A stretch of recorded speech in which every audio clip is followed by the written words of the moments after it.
Good afternoon, everyone, and welcome to Safari Live here at Kunyuma and Arathusa Game Reserves in the world-famous Sabi Sands down here in South Africa. What a beautiful way to start the afternoon, hey, on this bull elephant.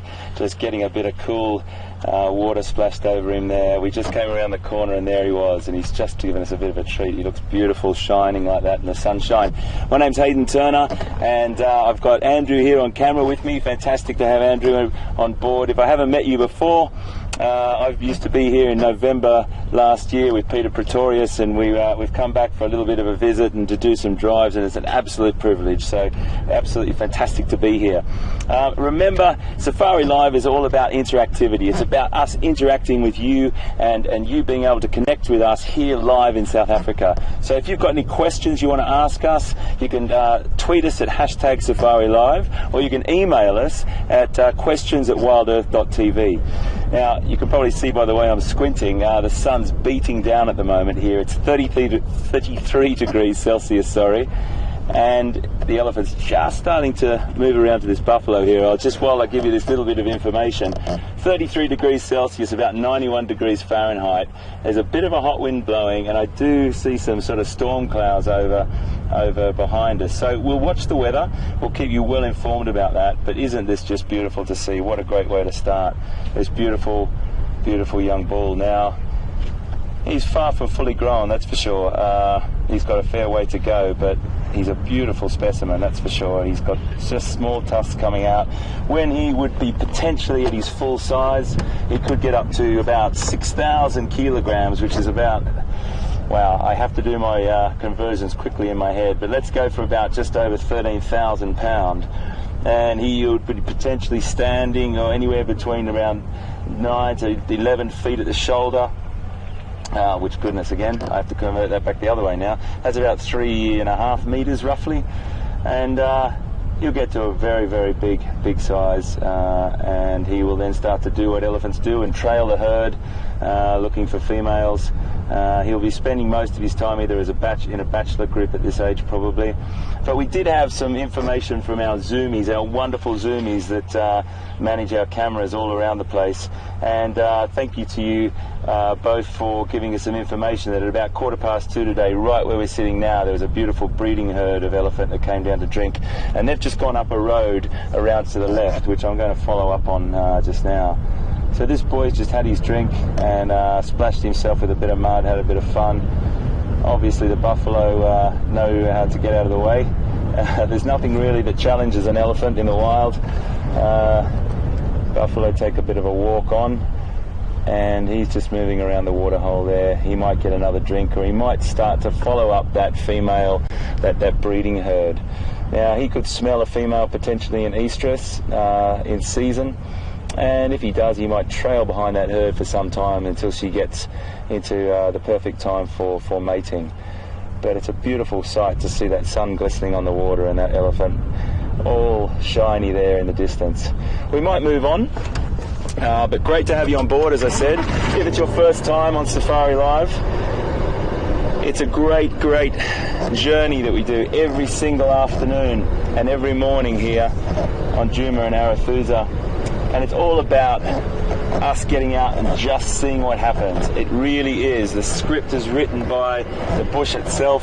We don't have anything planned. Well, we have a little bit of a rough plan about where to go. I'm going to take you up this road now, but that's about it, really. And that's what's the fantastic thing. The animals and the wildlife, they dictate the script, and we just fit in. We're very, very privileged to be here. And I'm having a great time being back. Really wonderful to be interacting with everyone. Some people I know, as I said, and some people I don't. But it'll be great to get to know you over the next 3 hours, and hopefully you'll be hooked, like we all are on Safari Live, taking you on the biggest safari vehicle in the world. So there will be a bit of wind blow on the microphones today, folks. I do apologise in advance.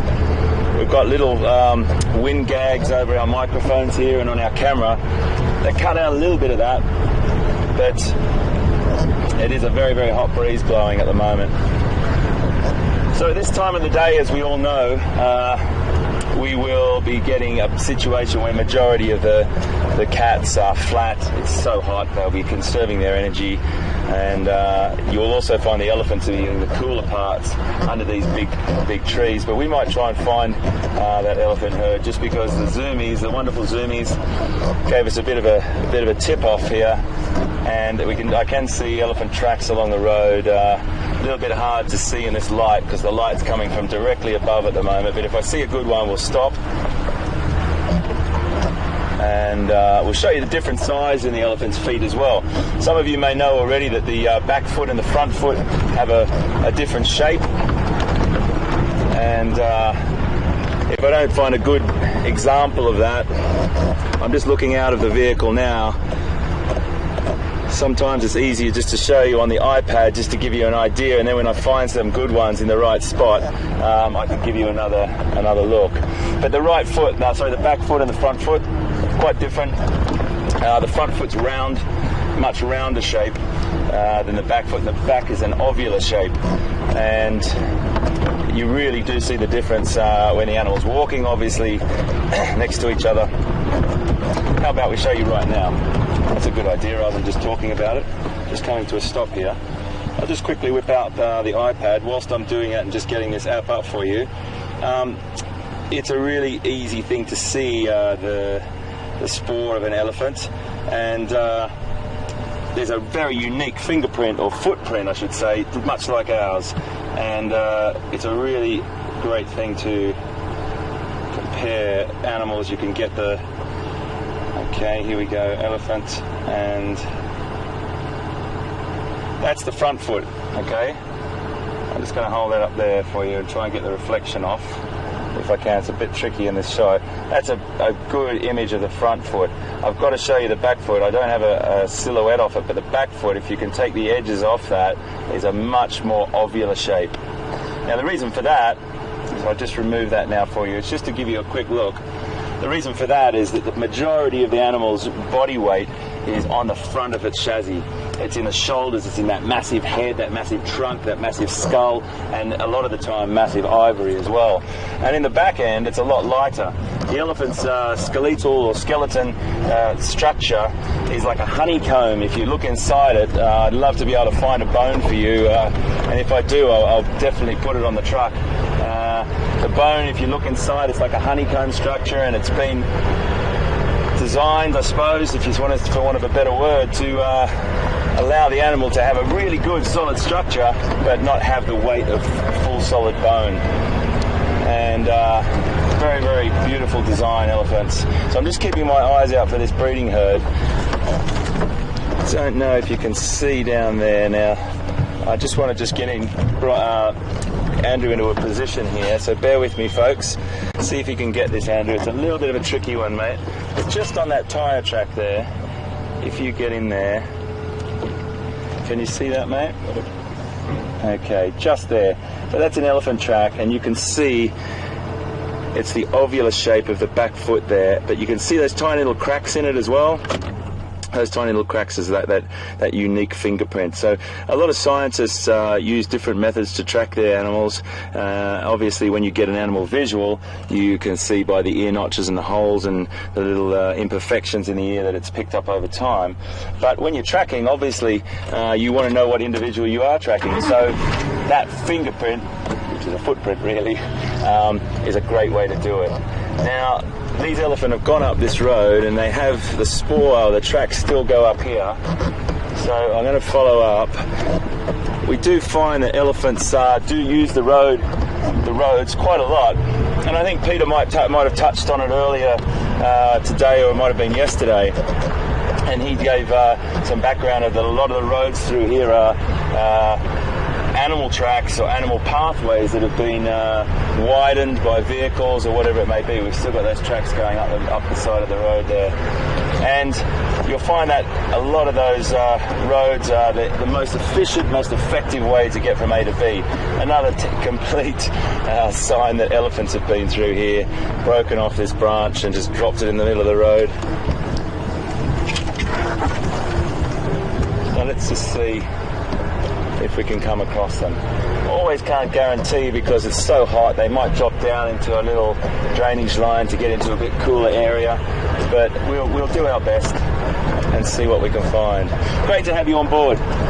Very exciting to be back for Pieter and I and the team, and just want to thank everyone for being so wonderful again, and Nikki and Tara in Final Control directing, so big hats off to them. They're doing a fantastic job coping with me getting back in the saddle and getting used to it again, and all the support. So they could have peeled off anywhere here.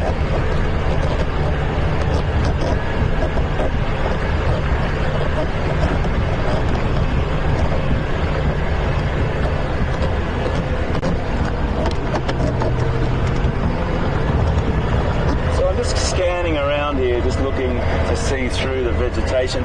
One of the things I always find, folks, about elephants is that they are obviously, everyone knows, they're the biggest land mammal on the planet, but they can disappear like that in this quite low vegetation. They really do blend in. That grey colour blends with the sort of the trunks of the trees and the broken branches, and it is very, very easy to lose an elephant herd even in vegetation like this. So one has to keep their eyes open, and as I said, they could just drop down, we wouldn't even see them. And it's very thick country there to be driving through. If I do see them, I definitely will go off-road and go and visit them.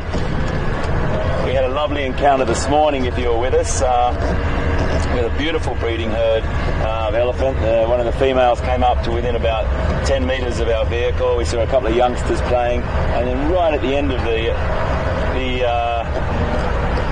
morning we came across a youngster that was just born this year, so only like a few months old, still fitting under his mummy's belly.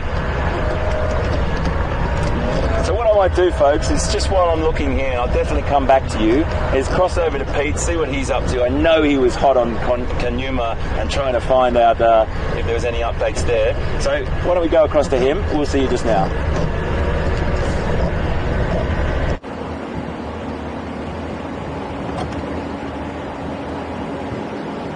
Well guys, very, very good afternoon, and warm welcome to the Jigga, warm welcome here to South Africa, Kunyuma Game Reserve, Narituza Game Reserve in Sabi Sands. It is, as always, a pleasure to have you here, and I'm particularly excited to have you here. In fact, I'm going to stop quickly to welcome you properly. I'm particularly excited to have you with us because you can be with us where we are at the moment. And what I mean with that is not just a live game drive in the African bush, but a live game drive in a riverbed that up to yesterday I couldn't drive with the Jigga. We've got some new gear in the back, so it means that we can take you even further into the bush, get into some little nooks and crannies. Let me just turn the game drive down, that we couldn't before. And one of the areas we couldn't get into were these riverbeds. Because they're low down, it made it a little bit difficult for the broadcast, or effectively to get you here. So very excited. My name is Pieter, by the way. Brian behind the camera, Nikki and Tara in control room, and we're looking forward to this afternoon a lot. Partly just because I can explore a couple of new roads. I love this little piece of road we're going to drive now. It's not really a road, you can see just looking at it. It's a little track down the sandy riverbed. It's one of my favorite places to drive on Kunyuma. It's beautiful. You've got big trees, we've got massive jackalberries. I've seen the leopard in almost all of them over the years. We are going to see some other leopards in some of the other big trees as we go along. You get interesting elephant behavior in here, and it is just fun to drive in them. So that's a little highlight for me personally, and it's always a highlight if I can take people along and share it with them. So looking forward to that. We had Kunyuma this morning, beautiful male leopard, one of my favorites. We have a bit more information now. I spoke to Texan and Aubrey, the other guides. I'll fill you in on that a little bit later in the drive. In fact, I might even show you something if it's still around. And yeah, just fantastic to have you here. Elephant, Hayden had an elephant bull. We saw some ellies further back. We left them for now. We know where they're heading. We're going to try and catch up again. So elephants certainly around. Leopard we're hoping for. Lion as always. And then the most exciting thing, the thing that people come to the bush for, we're definitely going to experience this afternoon. And that is the fact of surprise.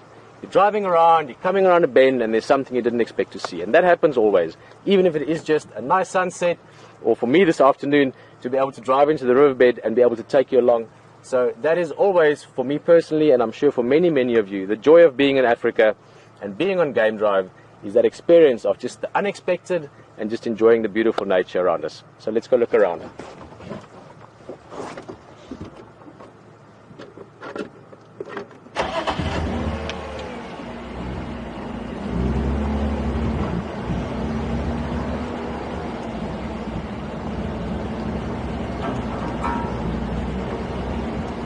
Guys, so that's basically what I'm thinking about at the moment, other than all the things we're looking for, all the things we can see, but it's just the fact that we can drive here. Since a little boy, driving down a sandy riverbed in a 4x4 has always been one of my great pleasures and joys, and I love being able to do it here. Look at this lovely Jackelbach leadwood tree on the right hand side here.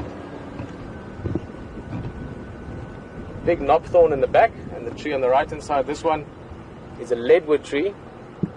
This particular one would be at least 300, 400, 500 years old by now, maybe older. They can live 1,000 years or more. They can stand another 1,000 years after they've died because the wood is so hard. Nothing eats it, termites don't break it down. Hence leadwood, or ironwood is also what they call. I just love this piece of riverbed. It's so pretty and sort of expecting to find something at any minute. It feels like there's a surprise and adventure around every corner. So very happy to be able to bring you down here.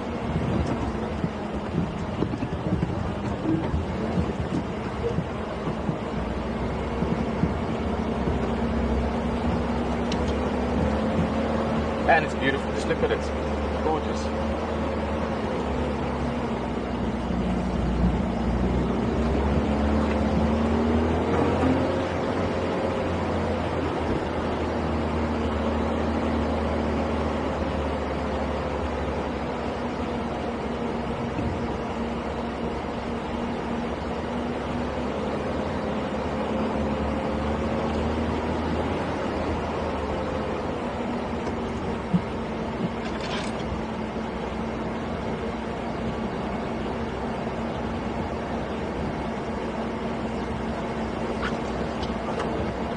Slowly roll along. Twin Dam is not too far from here.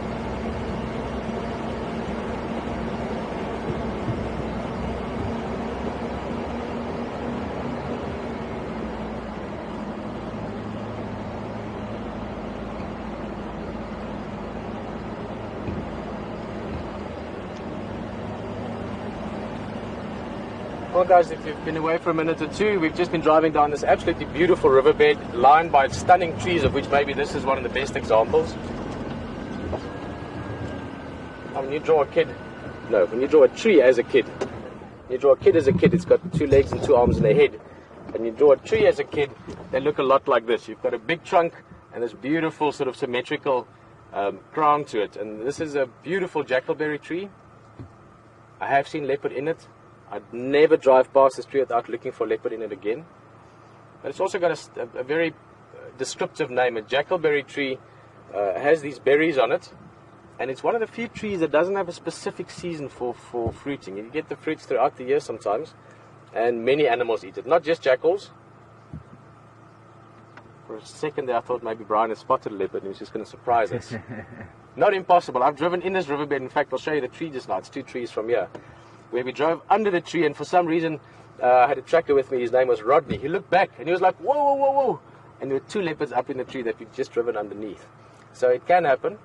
But these fruits from the jackalberries, many animals eat them. Jackals, obviously, as you may have guessed from the name of the tree, but also birds. You know, you get green pigeons, this beautiful pigeon. It's a lovely sort of a, I don't even know how to describe it, like a powder green color. Beautiful birds, lories, monkeys, baboons, bushbuck, warthogs, kudu, everything come and eat these berries at some stage or another.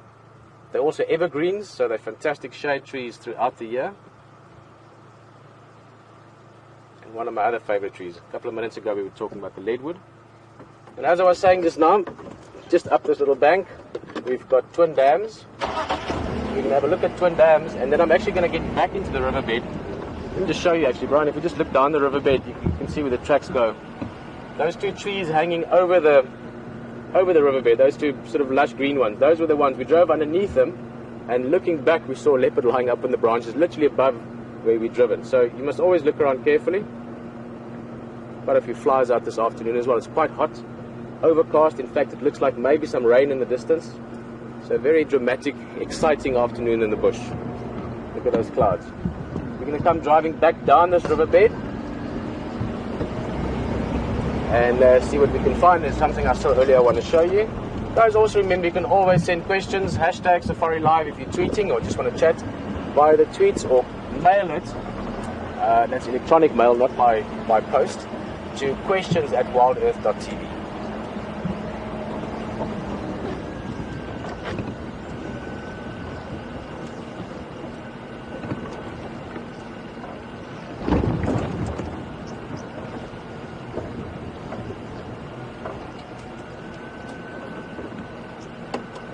Guys, beautiful scene here. Twin Dams, we will be here a few times this afternoon. I'm expecting that Kunyuma, that male leopard we saw this morning briefly, when he proceeds with his afternoon's activities, I'm expecting him to come and drink here. So we will be visiting here a few times. In the meantime, got quite a nice herd of buffalo here, all bachelors, 1, 2, 3, 4, 5, 6, 7, 8, 9, 10, 11, 12 I think at a quick count, a dozen of them. And they're just doing what buffalo like to do this time of the day, taking it easy in the mud and the water, keeping cool. We're going to sit here a few minutes, just enjoy the view. You can hear there's a bit of wind blowing. I will show you that sky again. I know Brian's also keen to show you. It's beautiful sky this afternoon, so really exciting afternoon. I'm looking forward to it. Annie from Durban. Hello Annie, always nice to have people from sort of closer around the corner on the vehicle with us as well. Annie's just asking, those trees we were just talking about. We just talked about the jackalberry, also referred to as the ebony sometimes. Look at that sky. Summer in Africa. And just before that, some of you might have missed it, but Annie was referring to the leadwood tree, also called correctly, Annie, as you mentioned there, ironwood. In Afrikaans, we call it a harde kool, meaning a very hard coal, because it makes very, very good coals for braaiing or for heat. Annie was asking if that's the wood used for making railway sleepers. Annie, I'm sure in the early days of railways, they probably would have used it. It certainly is hard enough. Although the typical wood used for is Rhodesian teak. 99% of wooden railway sleepers. Of course, these days, many railway sleepers are made from either iron or some places also from concrete or cement. But the older days, there where I live in Walvis Bay, we still manage to track them down quite often. You get these old railway sleepers, Rhodesian teak, absolutely beautiful wood. Hard as nails. You can say the same thing about these guys. Buffalo, you could compare them to a leadwood tree rather than a baobab. Solid, timeless almost, tough. And I know at the moment most of the buffalo we're seeing, the big breeding herds, I was talking to some of the guides last night, we got together with them just to sort of say hello and catch up a bit, and they're saying the big breeding herds have moved further east. They might come back again, but for the while we're seeing mostly these sort of dagga boys or bulls.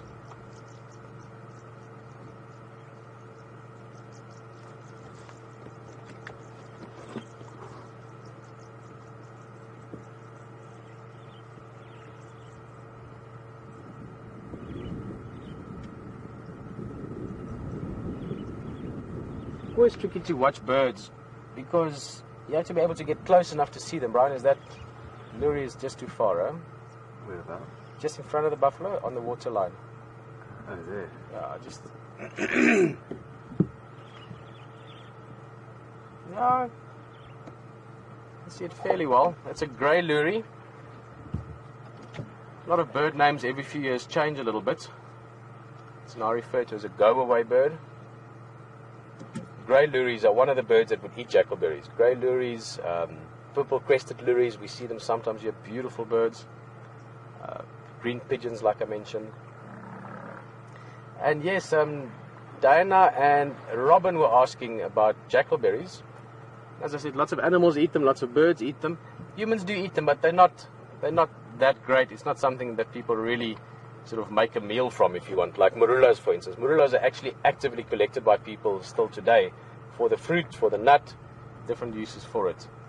Whereas jackalberries are not, the food value of it is not that high for us that can eat, all kinds of easy commodities these days. But for an animal out there, for a grey lurie or for a monkey or a baboon or something like that, it is a great source of food, and also taste. It's got sugar in it. We all know what sugar is like. It tastes good.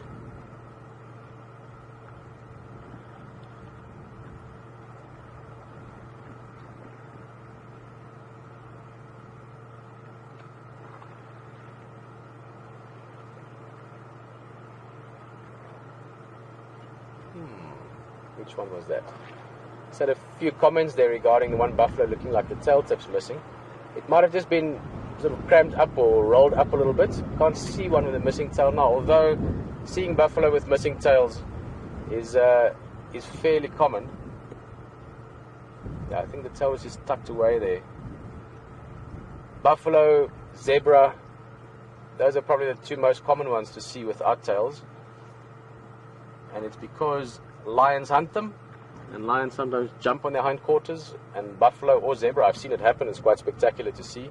They can kick lions off as well. I've seen it twice, once with the buffalo kill where the lions were being sort of thrown around, and once with the zebra kicking the lion a good solid kick in the chest. So they can kick them off, but sometimes in the process, because they're grabbing onto the tails, they can lose it. Oh, this one, I see what you mean. The tail is there, but the sort of the tip of the tail, if you want, the little hairy bit of it is gone. So that was probably, or most likely, from lions. I don't see major scars, probably from long ago. If it was more recent, you would see scarring on the back of the animal as well.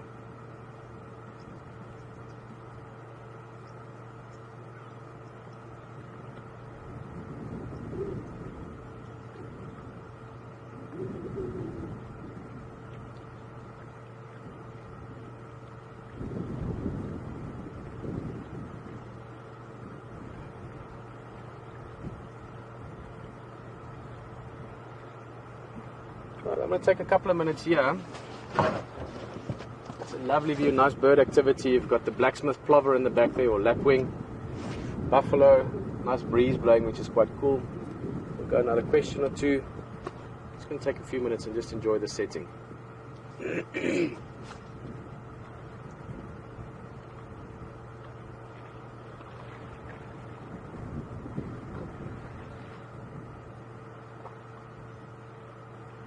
Good afternoon, Jerry.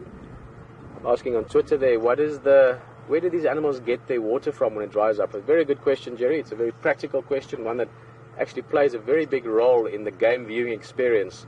The numbers of game seen, the species of game seen in this part of the world, especially when it's a bit drier now. We were talking this morning, Brian and myself, at Buffelshoek Dam, that Buffelshoek Dam, for instance, Hayden's going to go there later on. You will see it on drive if you stay with us for a while.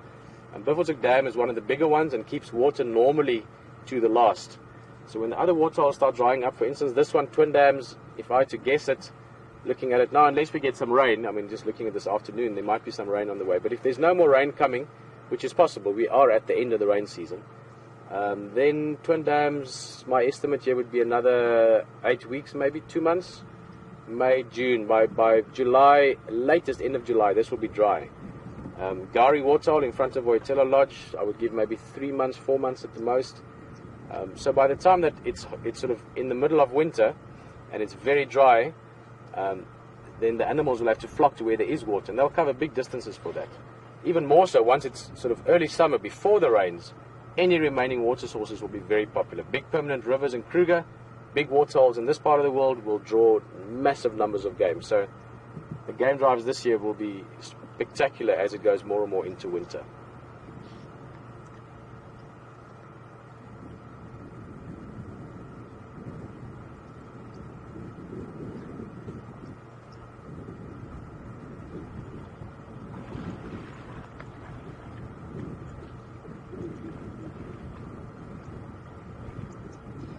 And a good life, huh? Worst ways to spend the afternoon. And I'm talking about the buffalo and about us.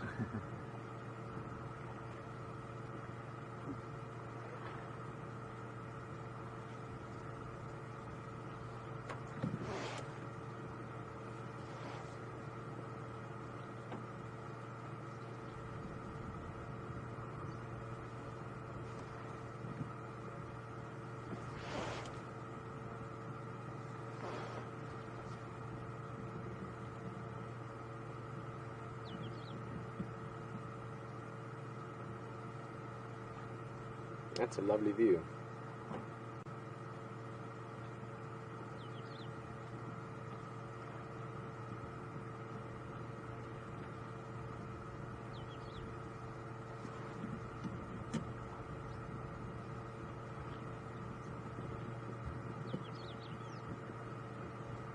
Well, trying to decide. I sort of feel like I can just sit here the rest of the afternoon.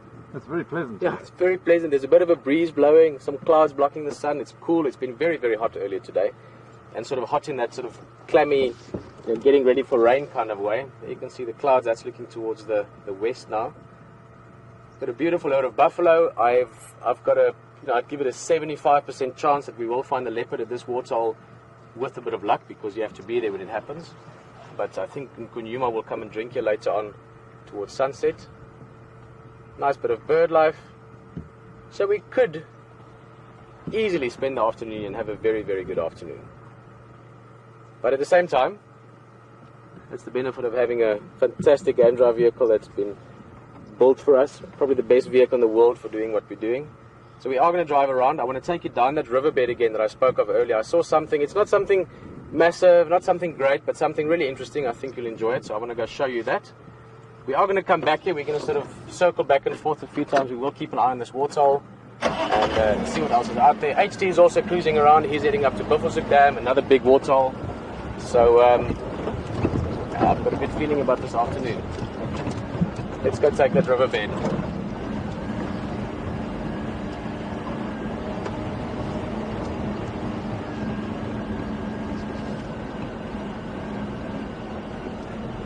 Hello, Mary. That's actually quite a cool question. I love questions that are specific to what's going on. And that was Mary made an observation, saw something, didn't quite understand it, or just found it curious, because this is quite a sort of a curious observation. And I asked the question. So, Mary, great question. She's just asking, why do the buffalo curl their tails up at certain stages? Now, Mary, one thing I know is that Murphy loves game drives as much as any of us. So it's not likely any buffalo is going to do that right now. But sometimes you get that just before they defecate. Other times you get that because they may be walking through the water and they don't want to get it wet, I guess. Other times I think they just do it because they can.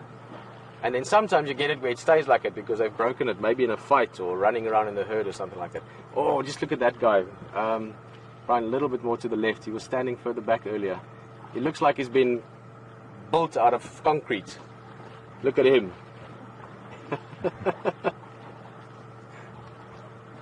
He's got it all sorted out. Sun's not getting to him. He's got 100% sunscreen.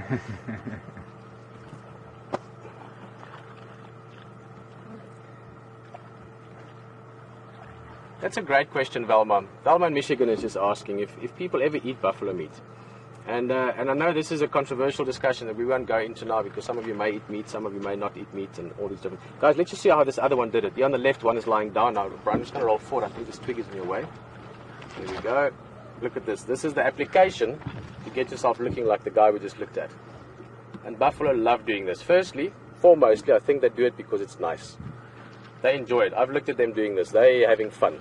So I think that's their main motivation. The practical reason behind it, cools them down, gets rid of ticks and fleas, and all those flies and things buzzing around them can't get to their skin because they've got this layer of mud over them now. Okay, so the question there was just if people ever eat buffalo meat. Strangely enough, not that much. And there's a lot of explanations for that again, even though it's not a bad meat at all. Other venisons, eland is excellent meat, maybe as good or better than beef, leaner than beef, very healthy. And if more people ate more kinds of venison, you would actually, just for pure practical reasons, have more wild animals around. The pigs, cows, sheep are very numerous because they play an important role in the sort of food chain of humans. So in many ways, whichever way you might feel about eating meat or not, if we ate more venison, more variations of meat, there would be more variations of animals in abundance. But buffalo is very similar to beef. Yo, can you see those flies? Look at that. Looks like a cloud of them. It's one of the reasons why buffaloes might be a little bit testy sometimes. Can you imagine if you spend your whole day and you just always have a couple of thousand flies buzzing around you, trying to get into your ears, getting into your eyes.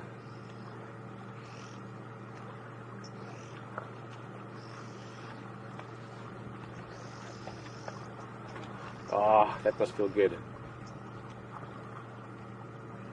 In fact, and this might be strange, but I look at it sometimes and I'm really hot and I think, you know what, that must actually feel nice.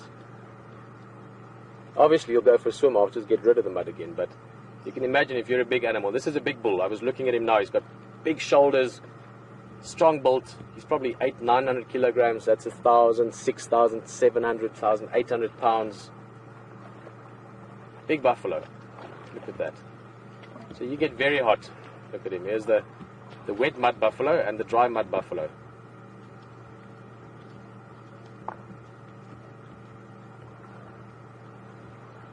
Both of them solidly built, big guys. That guy's doing something similar but different now, unless he's going to roll as well. But it looked like he was going to just roll his horns in the mud for a second there. Buffalo, especially the bulls, have to really take care of the horns, especially of those bosses. The bosses are those heavy shields, if you want, at the top of the skull. So the horns start on the skull, and actually, just for interest's sake, the difference between horns and antlers. Antlers, most of the deers that you get in North America, for instance, fall off and come back again. And it's a different construct, if you want, from horns, which you get with your antelopes and also with buffalo. This is actually part of the skull growth. So the horn is part of the skull, and then it's got this hairy layer, which is the sheath, if you want, that goes over the horns. And that's got to be looked after. The same as your fingernails. It's very, very similar, just much harder, much thicker in the case of buffalo. But you know what it's like. If you don't look after your fingernails, you know, they start looking like mine at the moment, which I was thinking of earlier. I need to get working on them. The same with these buffalo. They've got to work on those horns. They've got to maintain them day to day. Otherwise, they can get flaky and they can get cracked. So they do all kinds of maintenance on the horns, which this guy's still not doing. I was hoping if I talk long enough, he'd get into it. But I think he's just going to wallow. But they basically rub it in the mud, and then they do it very often. They rub it up against tree bark, up against tree trunks. Not only to scrape off or exfoliate the dead cells on the horns, but also to get oils into it. All those oils and liquids you get in tree bark is very, very good for the horns. Ah, there we go. Going for a fresh mud application.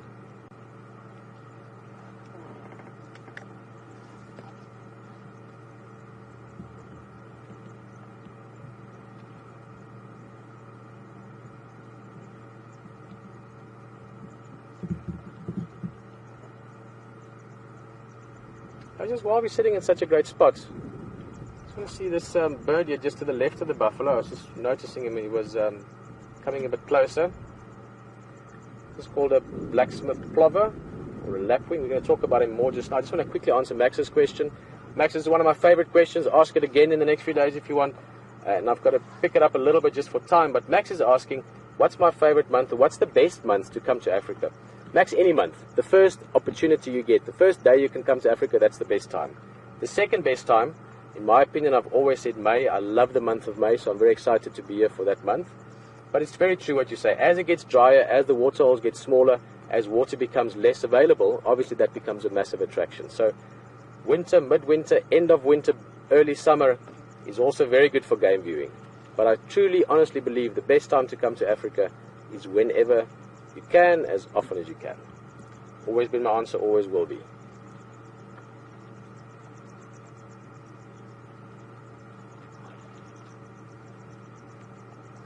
Right, so this little bird running around, I'm going to try and roll a bit closer because he's going back to what I wanted to talk about earlier, but then he sort of walked away before I could. Let's see if he does again. Come on, be a sport. Okay, now plovers, as I still call them, that's what I got to know them when I was younger. They're now called lapwings. They're insect eaters. And blacksmith plovers, they love being close to waterholes. Generally speaking, they're normally close to waterholes, otherwise nice open areas. Long legs, so they can run around in the shallow water. They can run around in tallish grass. Sharp beak for grabbing little insects. And opportunistic. Like all animals that hunt, they have to be opportunistic. You have to be able to take opportunities when they arise. One of the things they do, and I'm waiting for him to do it, but he's not doing it, or her, blacksmith plover, is very difficult. They look the same. There we're going back to the dung. That's the same pile of dung that I've noticed twice now. That looks like hippo dung. Now it's running away again. But hippo dung, elephant dung, rhino dung, all your hindgut fermenters, animals that leave sort of very coarse dung. In that dung you get a lot of insects making either their nests or laying their eggs or just getting moisture from it. And the plovers and many other birds use that opportunity to go and grab those insects from the dung. Stunning bird. They've got their name blacksmith plover or blacksmith lapwing, sorry, not lapwing, from two parts. One is they sort of look like they're wearing a leather apron, you know, like those heavy aprons blacksmith used to wear. But the other one is when they're flying. When they're flying, they sound like they're hitting an anvil with a hammer. It goes ding, ding, ding, ding, ding. Not quite like it, but close enough. If we see one flying and it's calling, I'll let you know. But it sounds like a hammer and an anvil at a distance.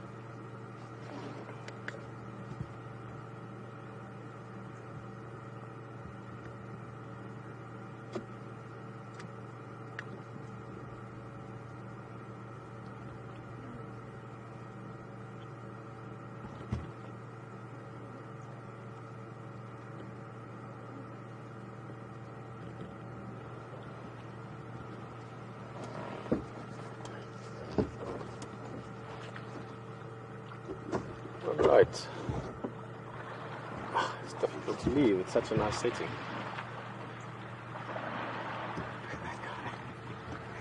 He's making waves.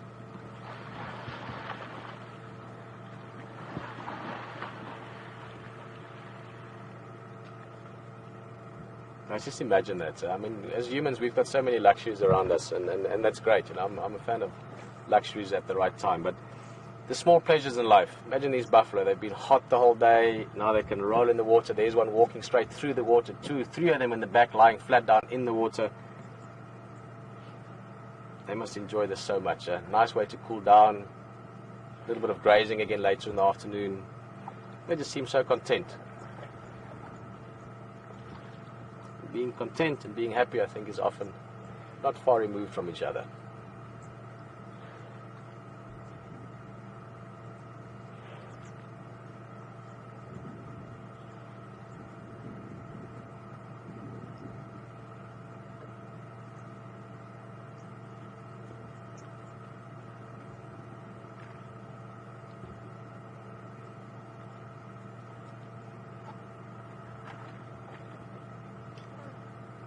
Right, well, I think we're almost ready to move on.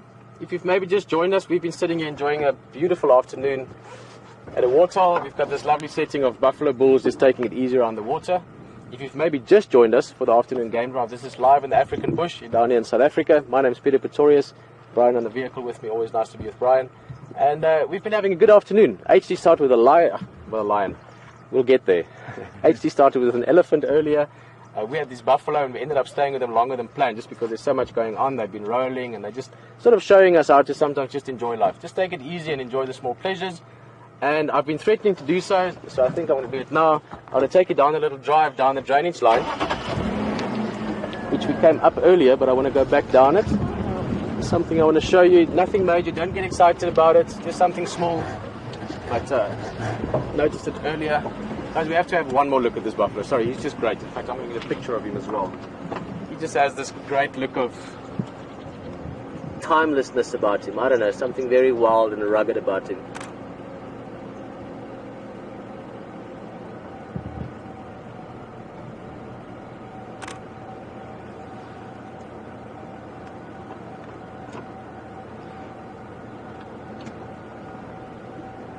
Cheers, mister. One cool buffalo. Something very awesome about him. Trent, in Fiji. I see here from somewhere from a very different part in the world. Trent is asking, could humans drink buffalo milk? And if we could, would we? Trent, so I was going to... Let me give you the serious answer first. I was going to give you the other answer, which is you could, but holding on to them is really difficult. Trent, I'm just kidding. Of course, in parts of the world, especially the water buffalo, the Asian buffalo are farmed pretty much like cattle. And in parts of Africa, people are farming buffalo more and more because of their high value. And they do actually become tame, although African buffalo, or the Cape buffalo as they're called, can be very tricky customers. But the short answer, Trent, is yes, you would be able to drink buffalo milk. As far as I know, it would be slightly richer than cow's milk. Also depends on what they eat, and with them it would vary also to the time of the year, obviously, what they're eating. So yes, the answer is yes, you could. The answer is would we? I would if it was available, but it's not really something that's available, which brings us back maybe to what we spoke about earlier with the meat question is, and maybe we should also explore alternative sources of food rather than just the typical domesticated animals, because that would give space for those animals to live. Guys, we've had some good birding actually this afternoon. These are one of my ultimate favorite birds. There they go, crested francolin, little bush alarms, early morning, late afternoon you hear them. Great little alarms also for finding leopards sometimes, or small predators. They make a big racket when they get a fright. Occasionally referred to by people as heart attack birds. Stefan will have a good story or two about that as well. If you've done lots of walking like Stefan has, and in my earlier days I used to do a lot of hiking trails, you walk and sometimes they jump out almost from underneath your feet. And if you're walking in a thick area with tall grass and beautiful trees, and there's something like this where there could be a leopard or a lion or an elephant or a rhino anywhere, you naturally have your heart rate up, you naturally have your adrenaline ready. And if you're then walking 5 or 6 people with you, and suddenly a bird like that flies out this far from your foot, it certainly does wake up the senses. Let's leave it at that. Look at this. Everything just seems to work. I love this riverbed, so we're going to spend lots of time here. This is called a russet bush willow. And you make these beautiful seeds. And this is where the name comes from, is from the seeds when they get this color, when they start drying out. Actually, even before they dry out, they have this beautiful russet or rust-colored color. And the russet bush willow can sometimes be covered in them, so the whole bush can just get this color.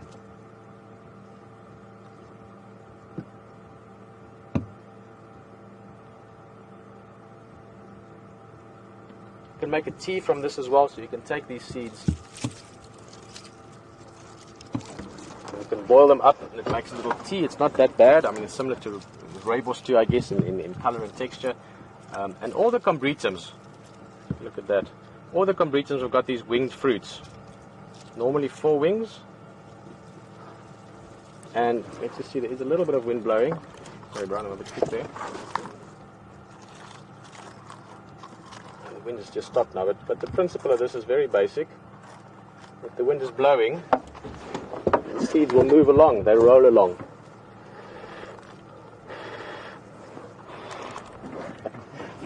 I'll show you another time, maybe a better example, but we get many different kinds of them. We get the giant, or not the giant, the large fruited bush willow, which makes the same seeds but like that size. And in Afrikaans, the name in Afrikaans actually refers to that as a walking stick tree, if you want. They make really good straight limbs for making very good walking sticks from. Alright, the riverbed, as I said, I love driving down here always because it's beautiful. You've got big trees, tambuti, leadwood, jackalberry, heilboerboom, all nice big trees. There's a Ziziphus macronata, what is that, buffalo thorn. And with big trees and beautiful riverbeds comes good wildlife sometimes. And just the driving is good fun as well. I think all of us are little kids inside. Some more so maybe than others. I'm what now? I'm 38 years old now. I still feel like I'm just a boy. So I have to thank WildEarth for giving me this fantastic little toy to play with in the bush.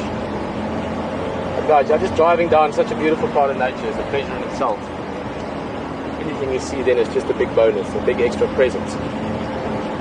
You see lots of tracks, just the texture in the sand. Obviously the tracks from the vehicles going through here, but all the little pock marks, that's all different animals. Again, buffalo, giraffe, kudu. And these kind of drainage lines, not zebra, sorry. I was thinking not zebra, I said it. Yala is what I meant. Bushbuck, animals that like a little bit thicker habitats. Monkeys, of course. Elephants, there's some old elephant dung.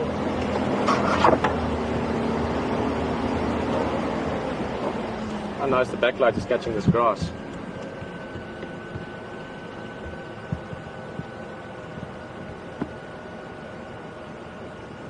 We're talking about it being quite dry. We are at the end of summer now. In fact, we're actually in autumn already. So a lot of the grasses, even though they are still green because we got late rains, have already seeded. Most of these grasses, most of the seeds have been dropped. So any of the rain we get now is not really that valuable anymore. I mean, the rain is always valuable. I'm from a desert country, Namibia. If it rains, we're happy. We used to run out of, in school would stop if it rained, and we'd go outside to enjoy it. So, any rain is good rain. But the rain we get now is not going to make such a big difference for the actual grazing, for the actual food available, but it will also make a difference for the waterholes, make a nice difference for us, a bit of rain now just to cool it down. But most of the sort of growth, necessity of rain, the grasses and the trees and all that has happened already.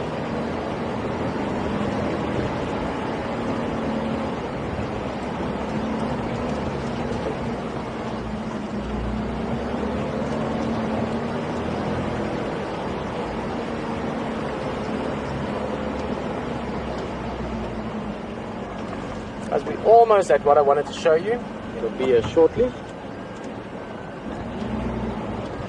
Firstly, don't expect anything, because it's nothing major. It's something tiny. I've been building it up, but it is something I thought was quite cool, and I hope you think the same. But it's not an elephant, or it's not a lion, or it's not a leopard, it's not even a beautiful tree. It's just a little something that I want to show. I haven't even looked myself, so I hope it's something worthwhile to look at. And we're going to stop here very shortly.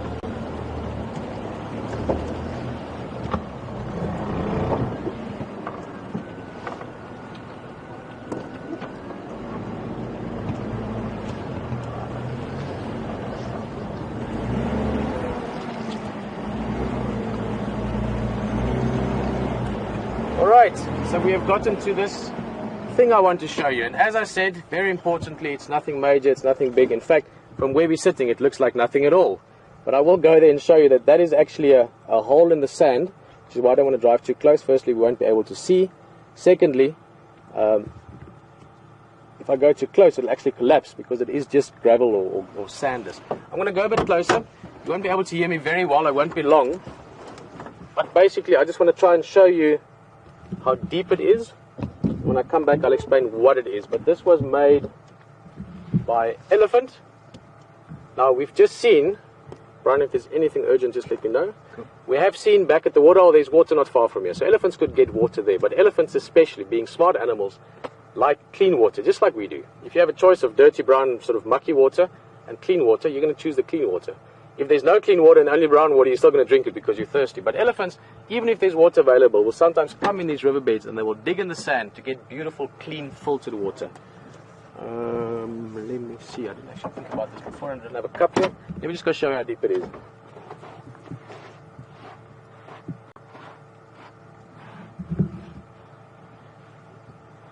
Okay, firstly, you should be able to hear me, I think. Can you see that that's wet? Give me a sec to zoom in there. Yeah. So this is from earlier today, maybe an hour or 2 hours ago at the most. An elephant would have been here. He thought, you know what, I feel like some clean water. I'm going to dig this out. I'm going to get some clean water. Now, I've got small hands compared to an elephant. This would have been quite quick for an elephant, using his foot in the beginning to make the greater hole, and then his trunk for the last bit. It's caved in again. I'm going to see if I can get to water. If it's too deep, I might stop, but let's see. Okay, that's how deep it is.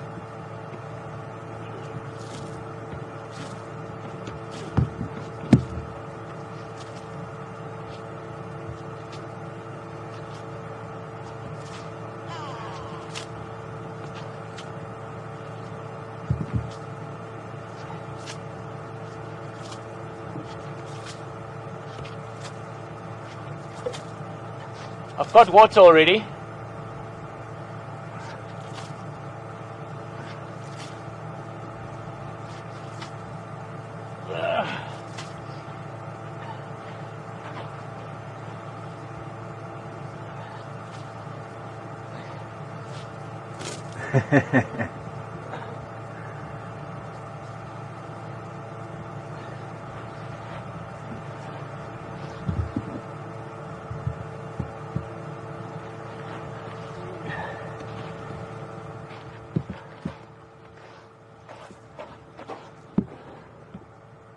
You see that? Yeah. Okay, now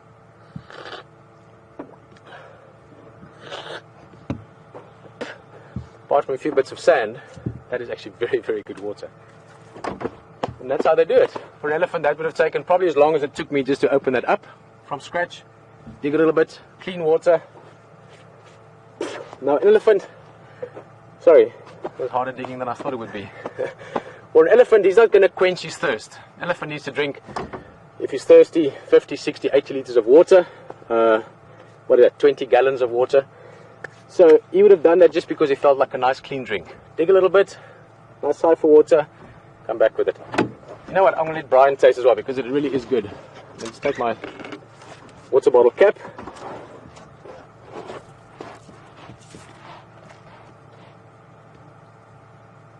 No, I was hoping we could get an angle in there, but it's like this deep.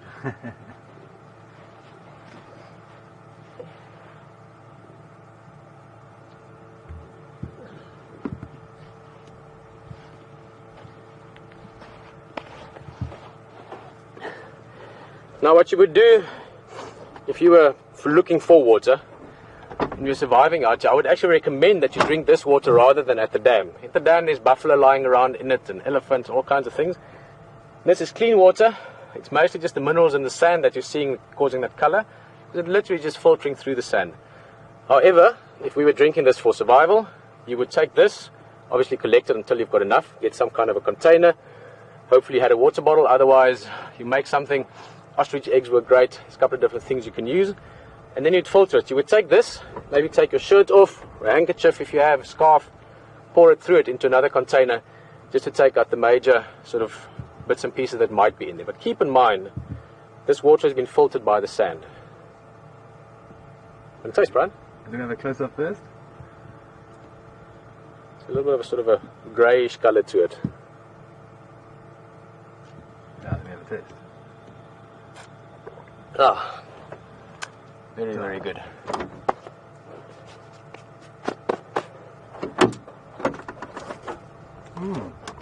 It's good, huh? Yeah, Really, it's it really tastes good.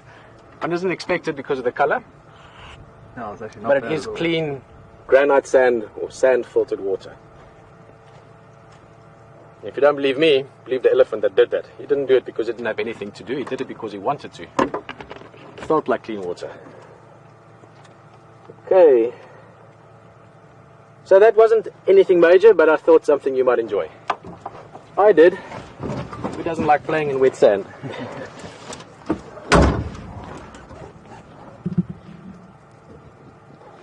Okay, give me a second. This clip on. Okay.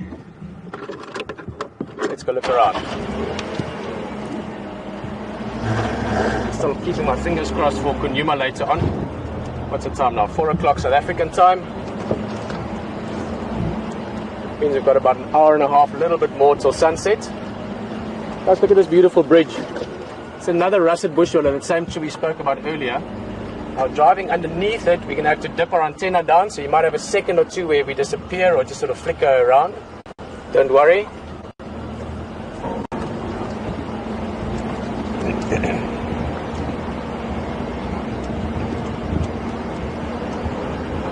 And let me check this.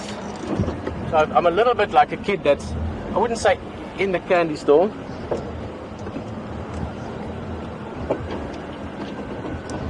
Okay, I feel a bit like a kid, like I said, not in a candy store, because the candy store is the bush. So I'm in the candy store already, but now I've been let into like the adult section where there's like dark chocolate and things that the kids don't normally eat. The really good sweets, the expensive ones. Because now we can start checking places like this Mamba pan, which I see has dried up. And trust me, over the next few days, I'm going to be showing you this riverbed many times. It's a special place. There's lots of cool things to see.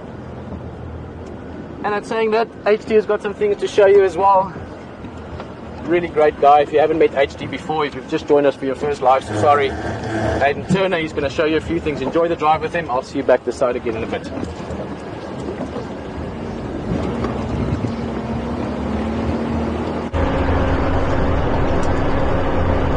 Welcome back, folks. We've just been driving around having a look at some of the water points to see if there's been any activity. I've been listening to the radio. Obviously at this time of the day when the temperature is like it is, there's still a lot of inactivity from the big predators.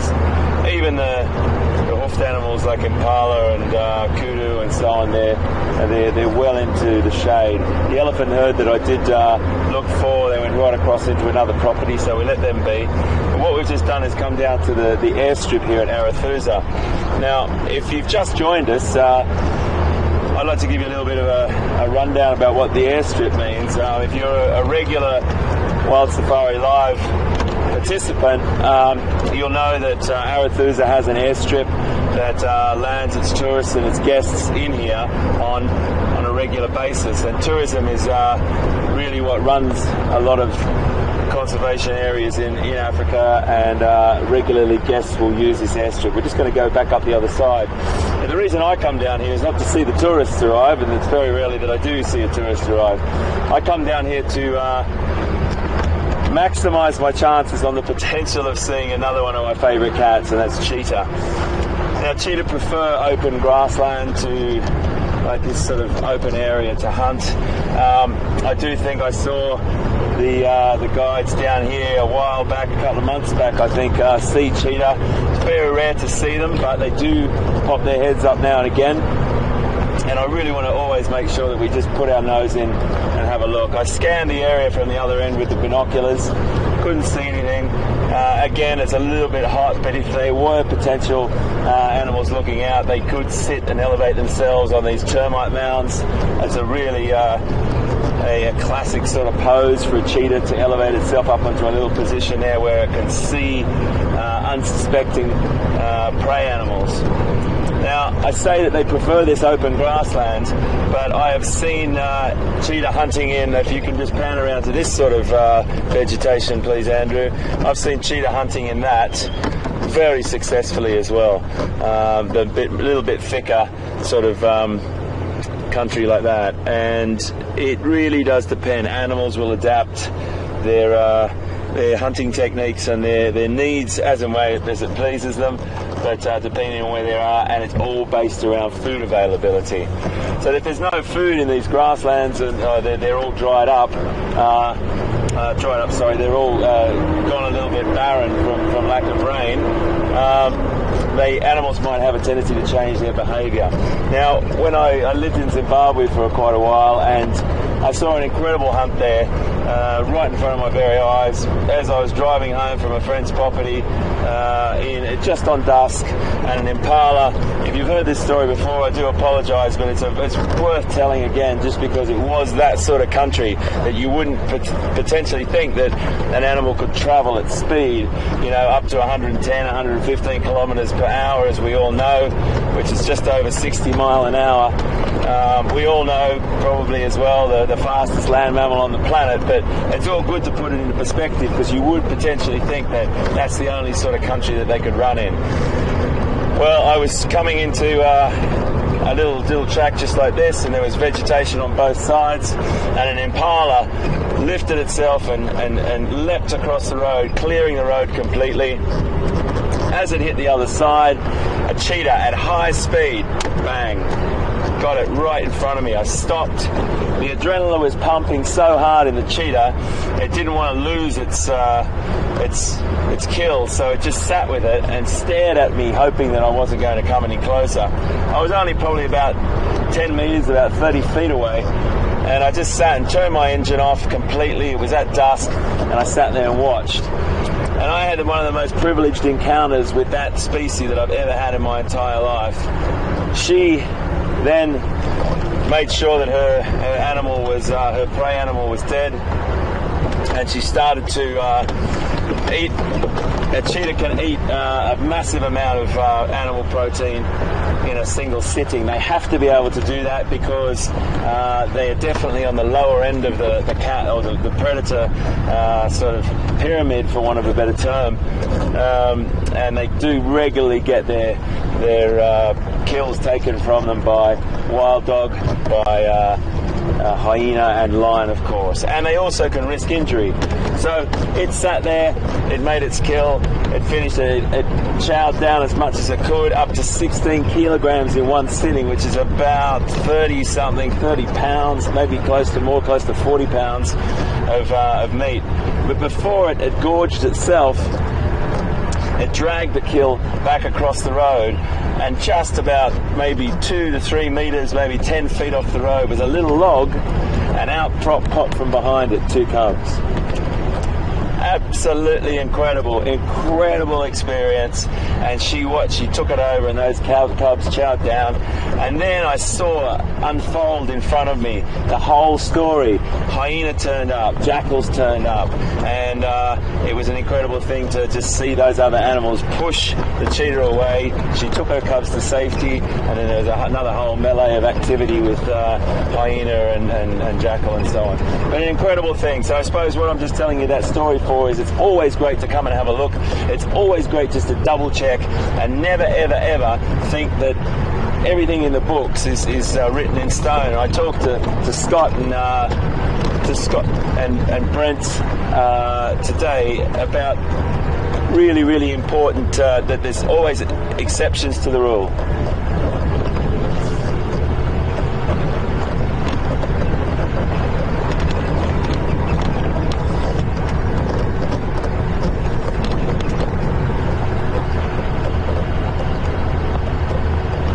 So it was worth coming down. I'm going to go into Kunyuma proper. We might get lost. That's all right. We'll find our way back somehow. I do have a couple of maps somewhere, and I've got a map on an iPad, and I've got all these things, but hey, let's just get lost. We've got all afternoon. What do you think, Andrew? Yeah, it sounds like a good plan, mate. I like this little road down here. I kind of remember it. I kind of remember it. It's called Ellie Alley, and I've had some beautiful elephant encounters there.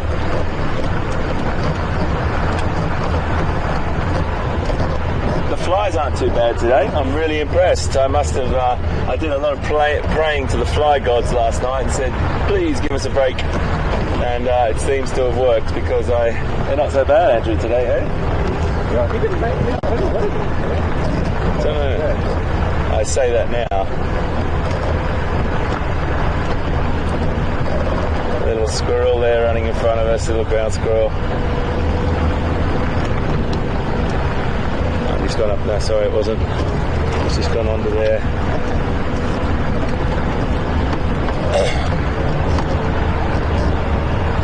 Some amazing clouds developing over there.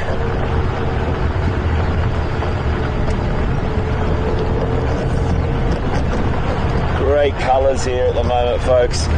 This beautiful sort of golden brown of the grass is starting to recede as the winter comes. The leaves are starting to fall off some of the species of trees, and the seed pods are changing into a beautiful different colour as well.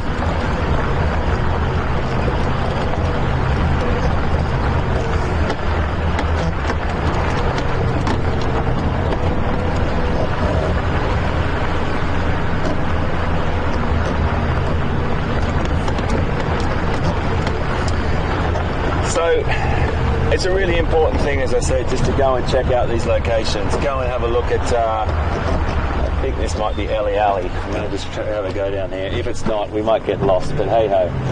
That's the way it goes in the bush. If you don't have a little adventure once in a while, hey? So yeah, we just had a look at that airstrip just in case there was cheetah. No sign, but you know, we'll keep our eyes open. I just wanted to give you a little bit of an update about the smells and the sounds and the feel of what we've got right in front of us at this moment. And it's still warm, the temperature's dropping, you can just feel it. The afternoon shadows are starting to lengthen. The gorgeous golden hue in this grass that you can see, different species of grasses throwing off different colours. And behind us, fantastic big puffy clouds developing. They may come to us, I don't know. It looks like it's moving around us at the moment, but we'll just deal with that when it happens. The smells are, you've got a really beautiful dry smell of grass and sort of a hay kind of a smell. So it's a real sensory overload here in the bush. And as soon as you come across animals, you definitely get an added extra as well. So remember, if you want to interact and have a bit of a chat with us, do send questions to #SafariLive. You can tweet them to us, or you can email us at questions@wildearth.tv. So whilst I'm just having a little bit of a wander down through here, because I'm just really driving, go and see what Pete's up to, and we'll come back, because as soon as I find something, I'll make sure we give you a yell, but we'll see you just now.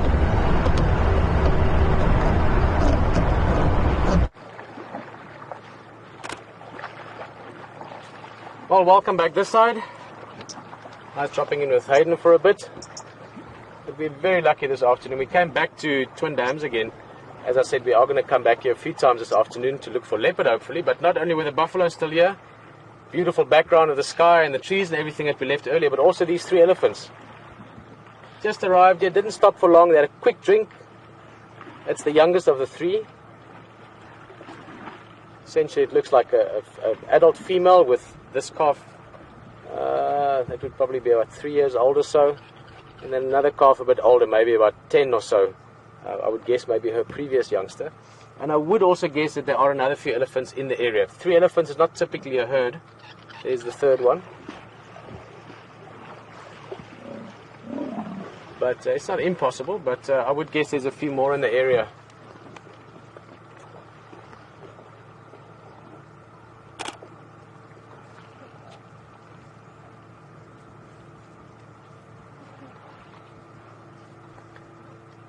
The buffalo were also just taking it easy in the water, and then the elephants came along. Elephants tend to be a little bit like that, especially around waterholes. They like to just remind the other animals that, listen, we are the biggest. You should remember that. So the young elephants chase the buffalo around a bit. But they had their drink. He's climbing up the wall. Not an easy thing to do for elephants always. Just look at that beautiful sky as well. What a stunning background.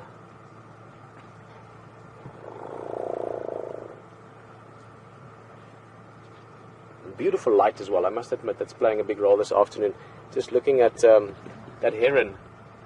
Stunning how it looks with that beautiful light on it. The water behind it reflecting the grass. So you've got a bit of a green and brown color on the water. Jimmy was asking just now on Twitter. Remember, if you want to ask us questions or even just comments or take part in some of the conversation on the vehicle, hashtag Safari Live for Twitter. Send questions if you want, questions at wildearth.tv. Jimmy was asking, do elephants ever lie down? Jimmy, funnily enough, yes. Now, if you'd asked that same question a mere 10 or 20 years ago, most of the books you read would have said no, or never, or unlikely. But young elephants obviously lie down a lot more. They need to rest. But even adult elephants, I've seen them lie down in water sometimes to cool down. Look at this heron going a bit deeper into the water. I'm going to tell you something interesting about herons just now as well. Apart from the fact that it's one of the most widespread birds in the world. Look at that beautiful shape. They're perfectly designed to coil the neck and strike at lightning speed to catch a little frog or a fish. Beautiful bird. The Jimmy, elephants also lie down. A number of years ago, there were some amazing photographs taken by some National Geographic photographers, if I remember correctly. I could be mistaken. Where they found whole herds of elephants, from the old females to the youngsters, all lying down, sleeping for a few hours a night. It wasn't an area where they felt quite safe. I've seen big mature elephant bulls lie down as well, but normally against a slight slope, like a bank or something, so they can get up again easily. So yes, elephants do lie down, Jimmy, but not very often. Not as a daily thing, not like buffalo, for instance, would all the time. Certainly not like humans. But they can lie down, and they do lie down as well. Guys, a grey heron, bird that we're looking at now, I was mentioning just now that, many years ago you might have read a book and it would have told you elephants don't lie down. So it's always important to look around in nature, see what's going on. Logic plays a big role in evolution. Things that work tend to keep on working, and things that don't tend to not work, so therefore they stop. But one of the things that I'd read along the way, and even I've had some people that were into birding and said it's impossible, is that herons can swim. We see the same thing with flamingos where I live. Flamingos are actually very relatively good swimmers. And we had a heron in Pilanesberg, one of the game reserves I worked in, and we had a waterhole similar to this, a bit bigger in front of the lodge. And there was a heron there that used to swim around the place, and we knew the waterhole well because we'd go swimming it sometimes when they weren't guesting camp. So we knew where the heron was swimming was 2-3 meters deep. And this guy was just swimming around very happily. It's not something they typically do. They've got those long legs so they can wade into the water. But again, if you just think about it logically, a bird that hunts mostly in and around water, it would make some sense that they can swim. So grey herons actually can swim. Just a little side note, you know, in case you ever bump into that in some pop quiz somewhere along the line for $1 million. Grey herons and flamingos can swim if need be.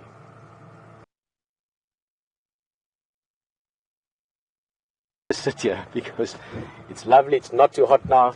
I'm particularly enjoying. I'm sitting in the shade here. Brian is sitting right between me and the sun, so it's a nice, nice cool spot. And it's just beautiful. Buffalo all relaxed again.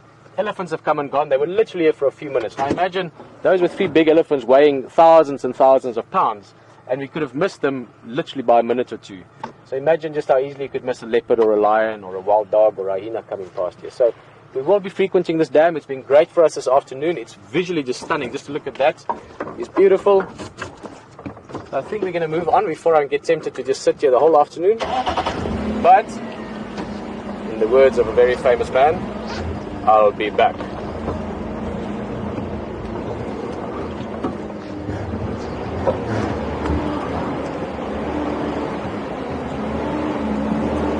And not too long from now as well. We're going to just do a little drive around and then we'll get back here.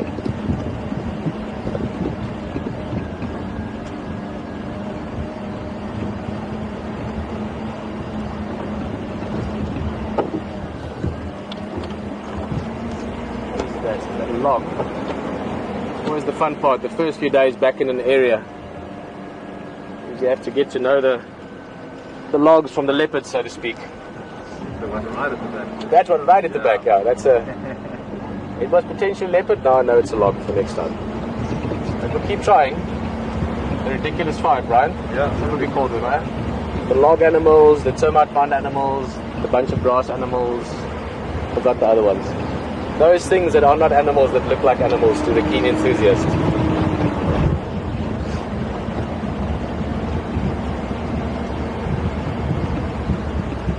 Elephants! It's not a big surprise since we did just see them, it's the same ones. But they didn't go too far, which is good news for us. Hello ladies, playful youngster. Little head shake there, sort of a what's up, what are you doing kind of question. Ears open, make himself look big. Looks like a young male.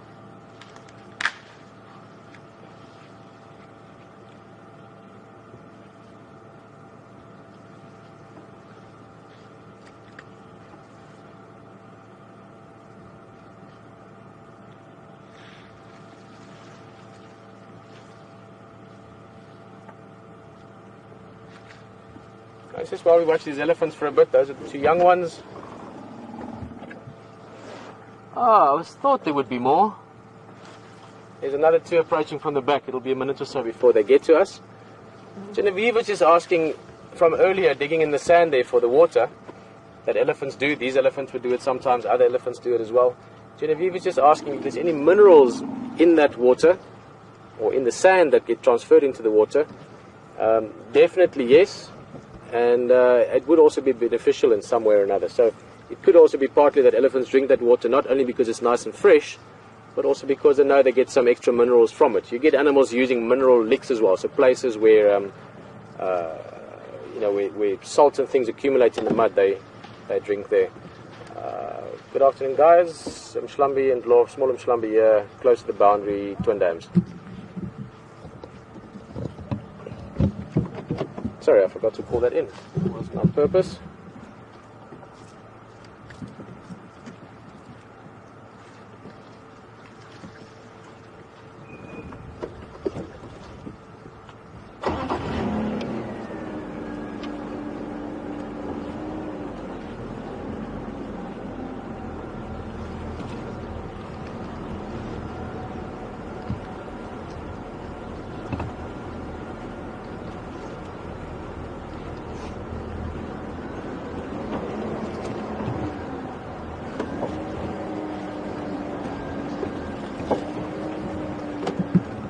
So I sort of got sidetracked by the elephants there, but Genevieve, that was a very good question. I don't know if I mentioned your name there, but you could taste it as well. In fact, I mentioned it to Brian. I said, you actually get some good mineral value from this water as well.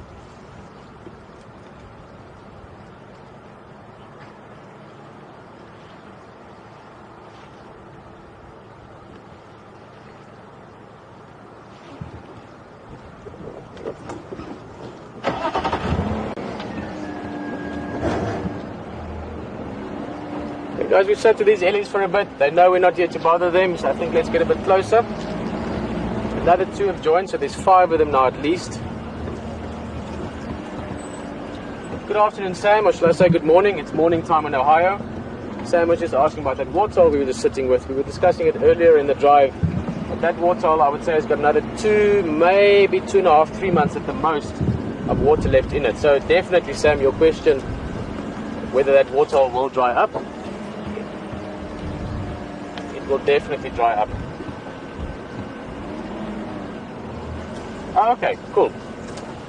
Thank you for just getting clarification there, Sam. You were actually referring to, what's this youngster? Come on, say hello to us. Just going to stop in front here.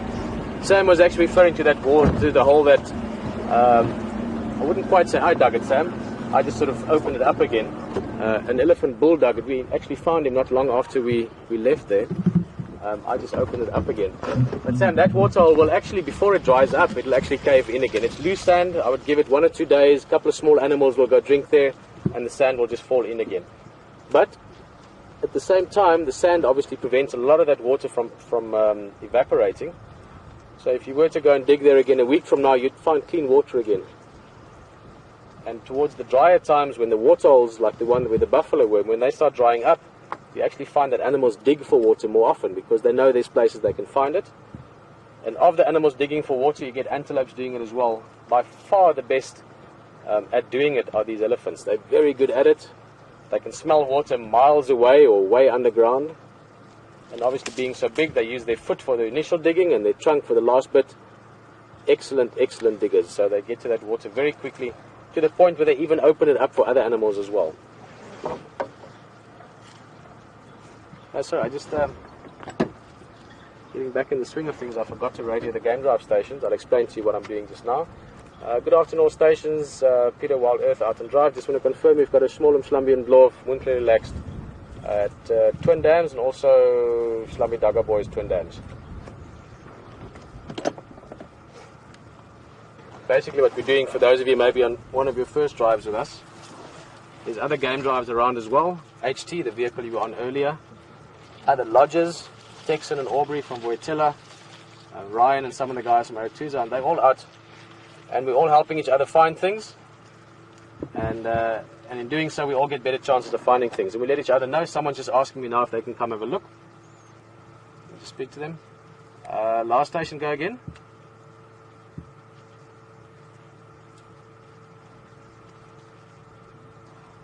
Lutum for, sorry, my radio's been down for a bit, so I don't know, just Ndlovu Nyari, Kusui, Twin Dams.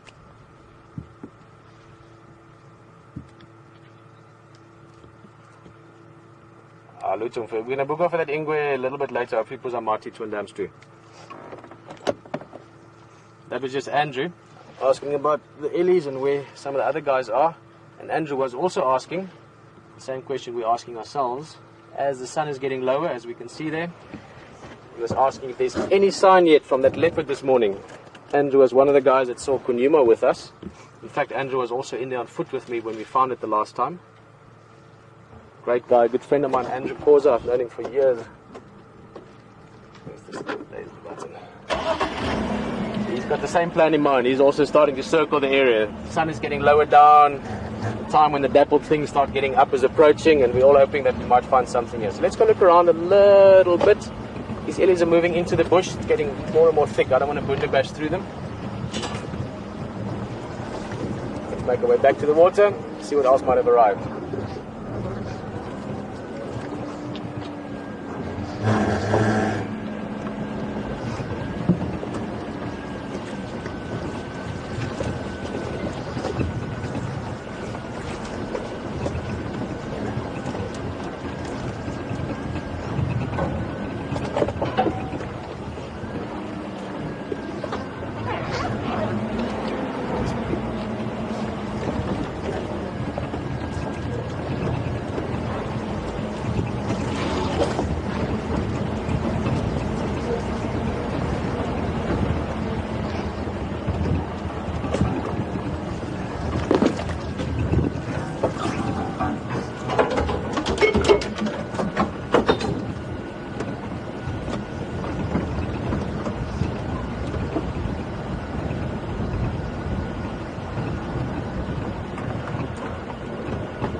have another question from New York. Genevieve, I'm going to get to it shortly. I just want to see if this bird does stick around, and it's probably not going to. No, it doesn't. That's tricky to show because they always do that. They fly away, which is your privilege if you're a bird. You're allowed to. There's a ground scraper thrush. Quite a pretty bird. It's got the speckled chest. Beautiful song as well. But Genevieve is just asking, as the seasons change and the food obviously changes with that, whoa, fish eagle. So they're always tricky to film when flying, but there we go. Nice one, Brian. That's a fish eagle. The heron took off. The fish eagle might be coming to have a look at the waterhole. We'll see.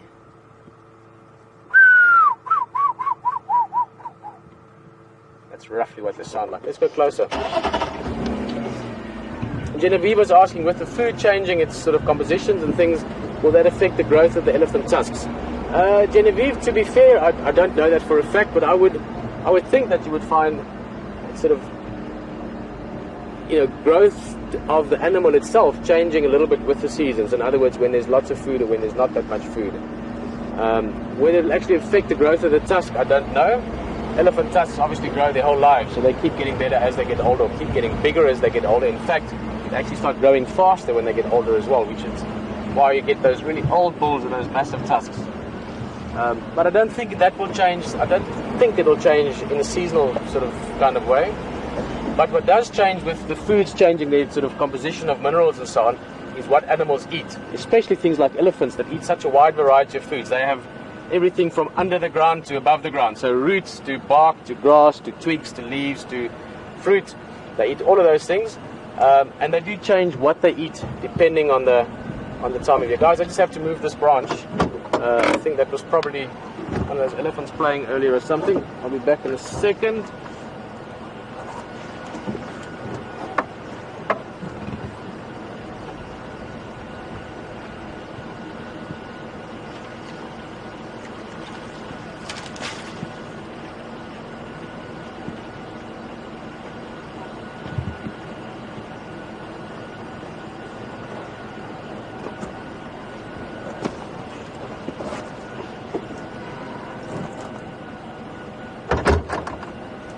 Okay, let's goodbye.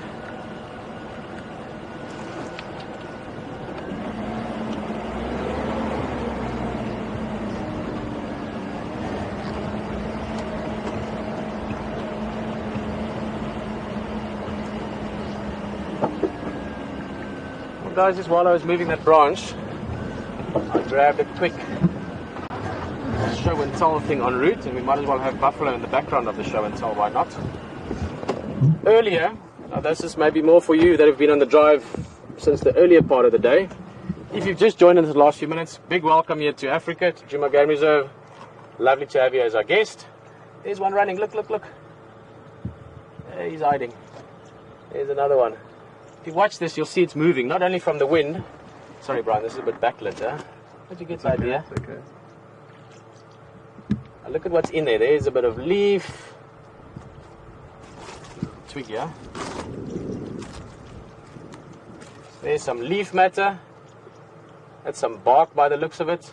Sticks, grass, that finer stuff.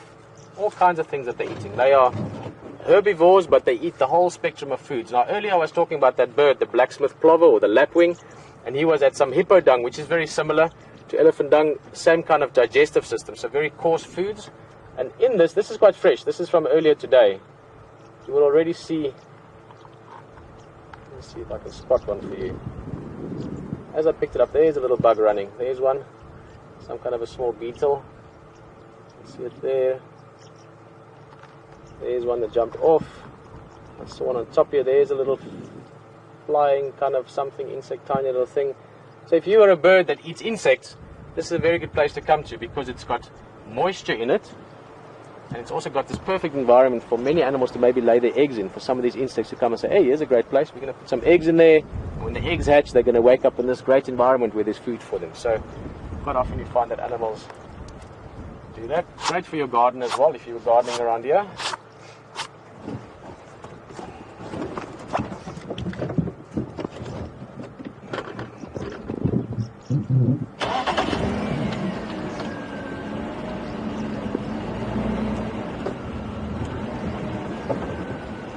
Hello, Jacqueline. Nice to have in the vehicle. That's all the way from Georgia. I've actually been in Georgia, one of the parts of the states I've been to. I lived in Hilton Head Island, South Carolina for a while, so we came via Georgia. And Jacqueline's asking, is it true that elephants find their water by smell? Again, so I'm sort of backtracking into the early part of the drive. That branch had 2 leopards on it when we drove underneath it. That story I told you earlier. Again, I just told the story earlier in the drive, how lovely it is to drive down these riverbeds. And we talked about jackalberries, which is what this kind of tree is. And we drove underneath it once, myself and my tracker Rodney, great guy, and a couple of guests. And once we passed underneath, Rodney for some reason turned around and looked back, and he was like, whoa! There's 2 leopard up there. Jacqueline, elephants don't really, well, they can find water by smell, certainly under the sand like that. They would smell it, they would hear it as well, they would also feel it through their feet if it's moving. So they do definitely use smell, but they also use memory. Many elephants have grown up since little elephants, knowing where the waterholes are, where the rivers are, and they learn that knowledge, they pass that knowledge on in their generations. They've got great ability to learn from each other as well. So a combination of all of those, intelligence, memory, experience, smell, touch, hearing even can play a role as well. But they do have a way above average sense of smell.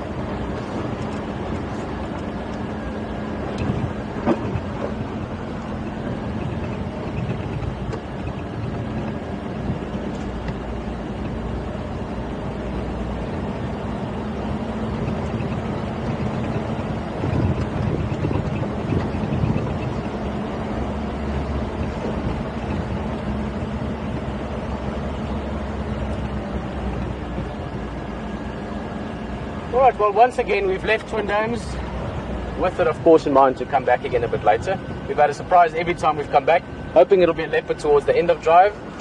I've had a fantastic afternoon so far. Thank you very much for spending so much time. We've been lucky with the sightings. HT is looking around and I know he's dying to talk to you guys a bit, and I'll see you when we find something, or when I maybe join you. Maybe HT finds a leopard and we come join you there.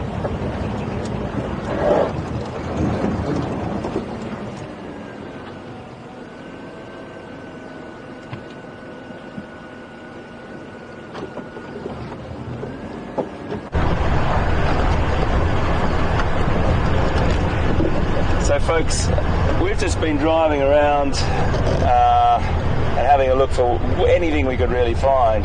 It's been a bit of a quiet afternoon, but that happens as well. It's a really good indicator that this is real, this is live. We just bumped into a couple of other guides and they told us that there was some wild dog on one of the adjoining properties. You never know what could happen there. They might come over into Juma or Arathusa. I've left Arathusa. I sort of had a really good drive up a couple of the roads there, and just decided to pop back here, and we'll see what happens. You never know. The afternoon shadows are sort of getting greater, and the temperature's definitely dropping. There's a certain sense of a smell of moisture in the air, a smell of rain, and I think most people in the world, wherever you are, will know that smell. You can sort of feel the change in the breeze. It feels like it's got a bit more moisture in it. You can pick it up in your sense of smell, and it might bypass us, but it's a beautiful smell all the same. It's definitely getting a bit cooler. I've been down this road many a time, and we do have the oddest things happen on this road. We've seen lion. I've just been driving down here and I've seen lion cross. There's 5 males here. It used to be called the Birmingham males. They've moved on now. 5 boys that we stayed with for days, weeks if not, and we had some incredible experiences with them. So this road brings back a lot of great memories for me, and I'm just going to sort of bumble down and have a look at a couple of water points, because this is a nice time of the day for an animal to come down and drink as well. Haven't picked up a lot of tracks along the way, so we'll just see what happens. It's always good just to keep looking, and our chances are sort of becoming greater as this temperature drops.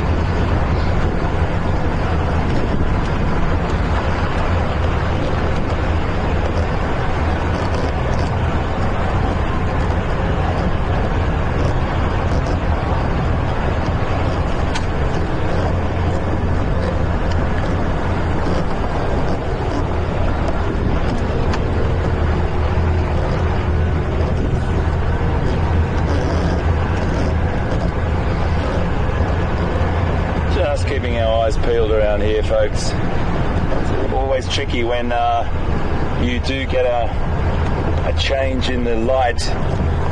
Us as diurnal primates, we've got pretty good eyes, that's for sure, as primates go, but as the light changes, we have to really change our focus on the contrast with the shadows and things like that, so you can go past things very easily. So that's hence my speed. Got a really lovely question here from Barbara in Maryland. Barbara, welcome and thank you very much for joining us today. It's great to have you on board. And your question is, what age do cheetahs start hunting? That really does depend on a lot of situations, but generally speaking, if they do, nice spotting. If they do, we've just spotted some elephant here, so we'll sit with them. But to finish your question, Barbara, they will start hunting at sort of about 3 to 5 years of age. They will be with their parent, their mother, for up to probably about 12 to 18 months, and then they'll start to learn how to hunt. They really have to pick up that skill. It's as you probably know, and if you don't, there's a percentage rate of hunts that is very low in cheetah. It's like they're sometimes up around 70% failure rate. So every hunt that a cheetah does, it expends an incredible amount of energy. It really just has to rest, sit down and rest, and compose itself for another hunt. But generally speaking, those cubs will stick around with the mother, and if it's brothers, that's always a great thing. If there's maybe 2 or 3 brothers in that litter, they can stay with each other for quite an amount of time and form what's called a coalition. Now it happens, sorry, the sun's right in my eyes there. The coalition can form from brothers. They may stay together for some time, and they also may split up. But that coalition allows them to hunt potentially bigger prey or have a bit more success rate. There's so many dynamics in a cheetah population, and cheetah population is fragmented over Africa, particularly in places like Namibia, where the biggest populations are. It's fragmented hugely by rural lands, by farmlands, and the cheetahs actually have to get onto those lands as well and hunt, and there can be human-animal conflict. But to answer your question, they hunt up to getting there about 3 to 5 years of age, and they'll be getting up to full speed, and then hopefully having success. And once they start to learn all the techniques, and they'll be on their merry way. Shall we go and sit with these elephants?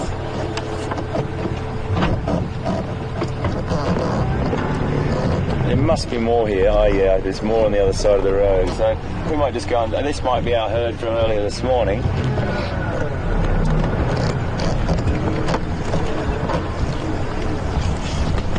It's alright, girl.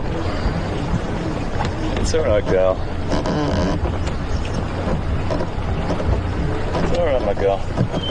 A nice little one there. Lovely light coming through.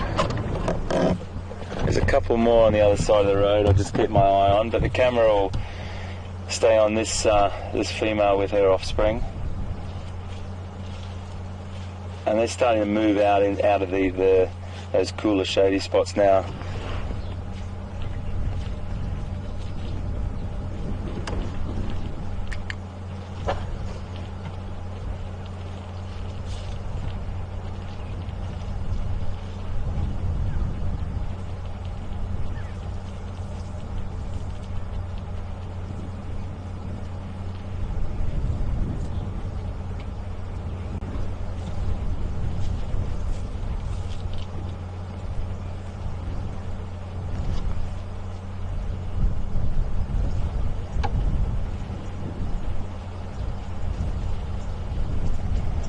Quite beautiful just to sit and be.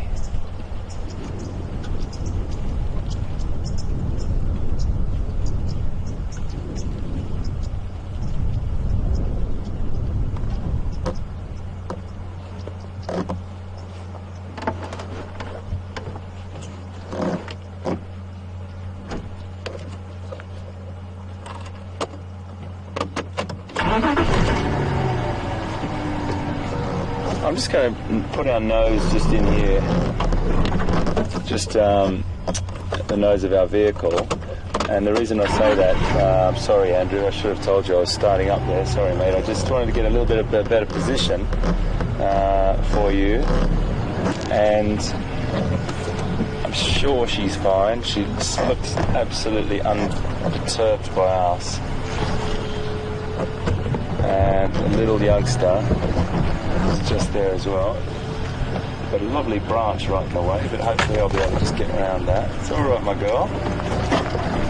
How's that for you, mate? Yeah, is that okay? Okay, we're just button off here. She's completely fine. She's completely relaxed. I've just got to watch my back here. We've got a great question, and I'm sorry, I'm just looking around here as I speak, but James has just asked a question in Kansas. Hi, James, and welcome aboard to you, sir. It's great to have you on board, and you've asked a lovely question I touched on this morning, but it's a really nice parallel that you've found, that you see some sort of a lot of similarities between elephants' behaviour and sort of social structure as we, us humans, and that's very true, James.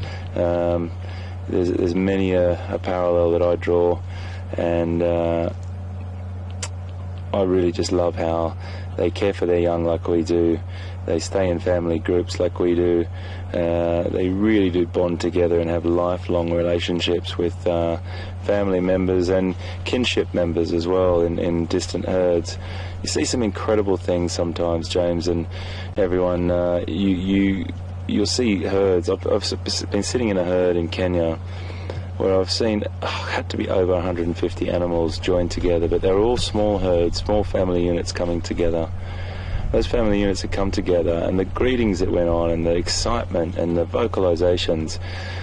Now, there's that big word that we use when we talk about wildlife, when we compare ourselves to them, anthropomorphism. So maybe I am being a bit anthropomorphic and comparing, giving animals human-like qualities, but I think we've got all got a little bit of that in us, and there is definitely a mystery about these animals that we do compare to our lives and our social structure, and why we're so fascinated with them, I believe, James. So it's a great question, mate, and yeah, thank you so much. Really nice one. So she's right behind this tree at the moment. It's not a very good shot for us, so I'm going to just... Good, the young one's coming out. Oh, okay, little guy, okay, good one. Andrew's got a little angle that I can't see because he's a bit more elevated, but the youngsters seems to be pushing his nose forward here, so he might come into view. And it's nice just to be behind a bit of vegetation as well. It doesn't always have to be that clear view. It's just nice to sit here.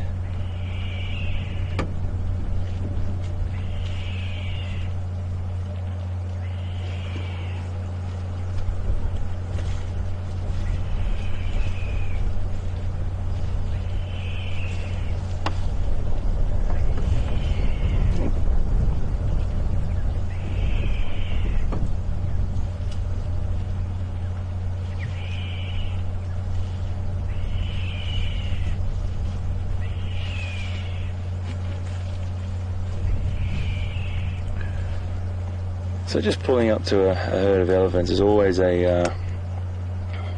something you do with a gentle approach, great respect, with all animals of course, great respect.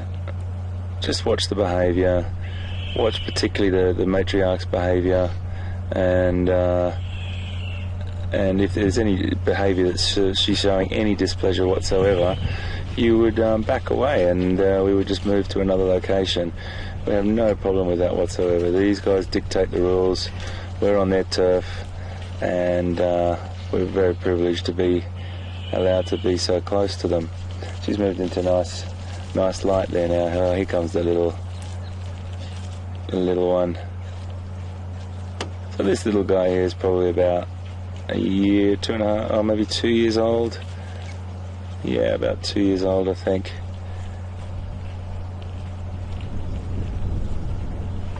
Just coming out the other side.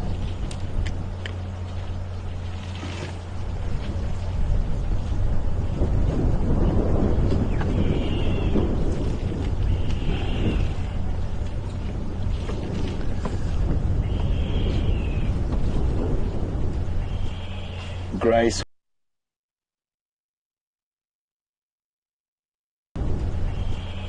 Grace, welcome aboard to you from Texas, a wonderful place in the world, and I've been there many a time. Grace, your question is a great question as well. How far would an elephant roam from its herd? Well, they always stay in contact, either through communication, vocal communication. They can normally see each other. Their eyesight's not fantastic, but they can normally hear each other, sense each other, use a communication that is inaudible to us, but at a frequency that they can communicate at. And they all sort of get the understanding. They bond together, they work together. So it wouldn't be too far, but they might spread off out if they felt safe. And as soon as the matriarch, if we sort of stick with them, we can just watch this herd build around us. But you know, I think while we wait for that, I reckon we should cross to see what Pete is up to. And Pete's always got a surprise up his sleeve, so I'll come back to you just now. But we'll stick with these Ellies and see what happens. I'll see you just now.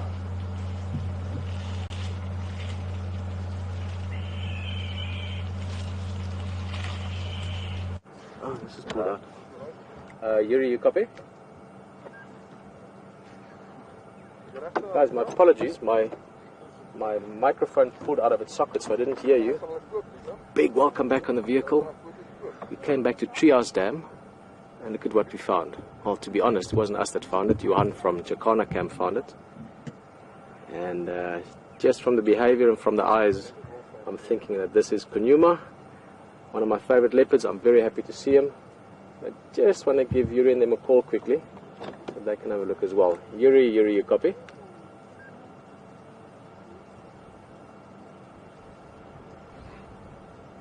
Juma Game Drive, Yuri, you copy? Oh, what a stunning cat. All mobiles, 1 Ingwe, Trias Dam, Lalapanzi.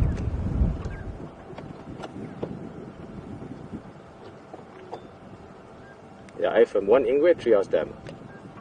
Right, now guys, sorry, that was just to let the guys know, this is of course one of the ultimate prizes in the game drive, to see this animal, a leopard, apart from the fact that it's so beautiful that it's almost what's the word, mythical in some places, because you never see them. Here in Sabi Sands, this is one of the big attractions. This is why people travel here, to experience this, to see this. And this is the same leopard we saw this morning. Kunyuma, his name means to be a little bit shy or weary, and as you could see, he gave us a few little snarls there, just sort of asking us what's our story, but he's not bothered. He grew up with Karula. His mother is extremely habituated, extremely relaxed, and he just has a slightly different personality. He's a little bit more elusive, but I've also found in the past that if you spend time with him, if you give him time to get relaxed with you, he's absolute magic to watch. And I must say, just within the 5 months since I've seen him, he's certainly grown. He's in great shape. That belly is full of nyala. He caught a nyala last night close to the dam here. Aubrey and them saw the tracks and they found the hair, but from the tracks they could also tell that the hyenas, which live in the den not very far from here, stole that nyala from him. So even though we didn't see it, the newspaper, you know, the things we can read, has told us that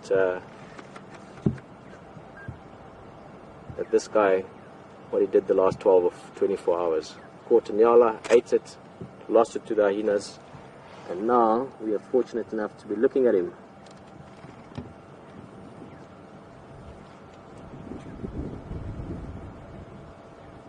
Oh, what a pleasure. And they're just so beautiful when they move. Just the very movement of them, putting one foot in front of the other, is beautiful to watch. They're so fluid. He's going to disappear behind the front edge of the other vehicle. As I said, this is one of the private camps. What an amazing thing to see every time. I don't get tired of it, not ever.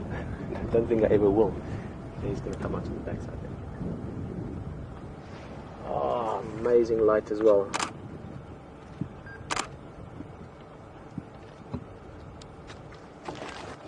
Oh, look at that.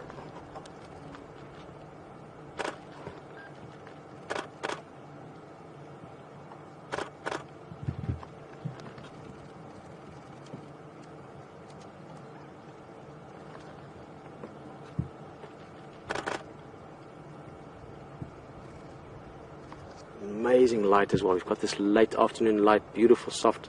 You can see the glint in his eye. Oh, guys, this is what deep breaths are meant for.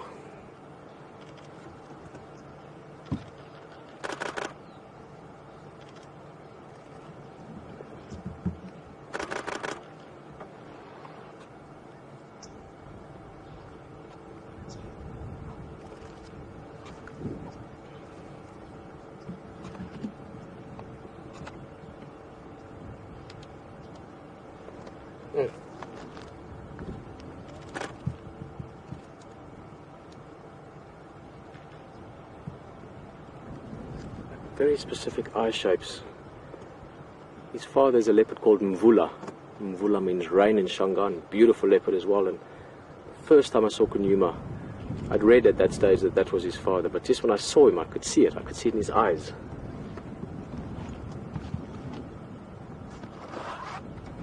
What a treat. What afternoon, really.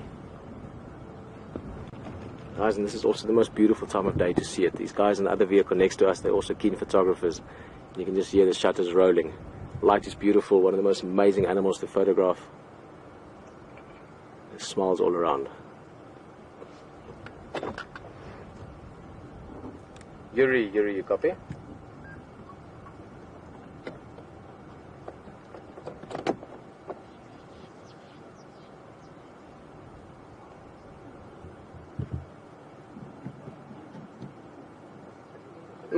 What a surprise.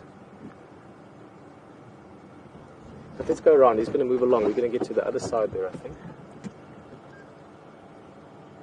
Johan, wil julle voorgaan?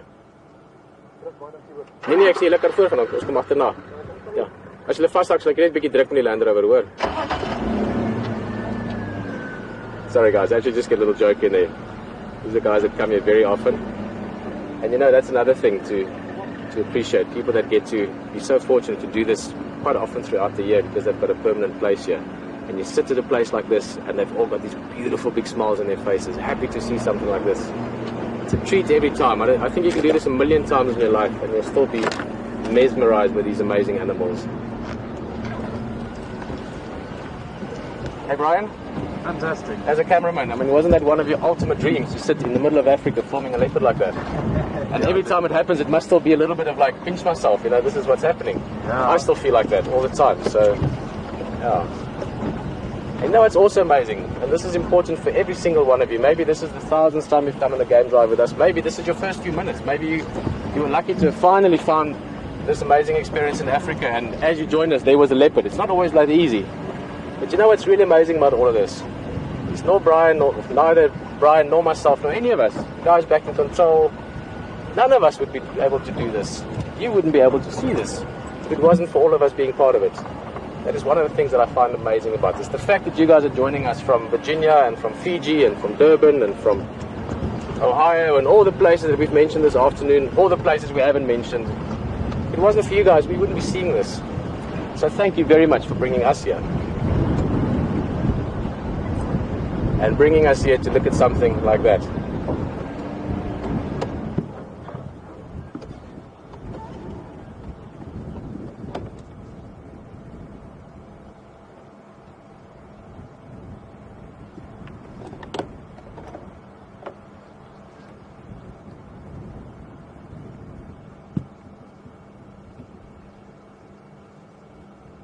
It's going to come through again. Blending into the background, or in the foreground in this case. That dappled coat is amazing for camouflage.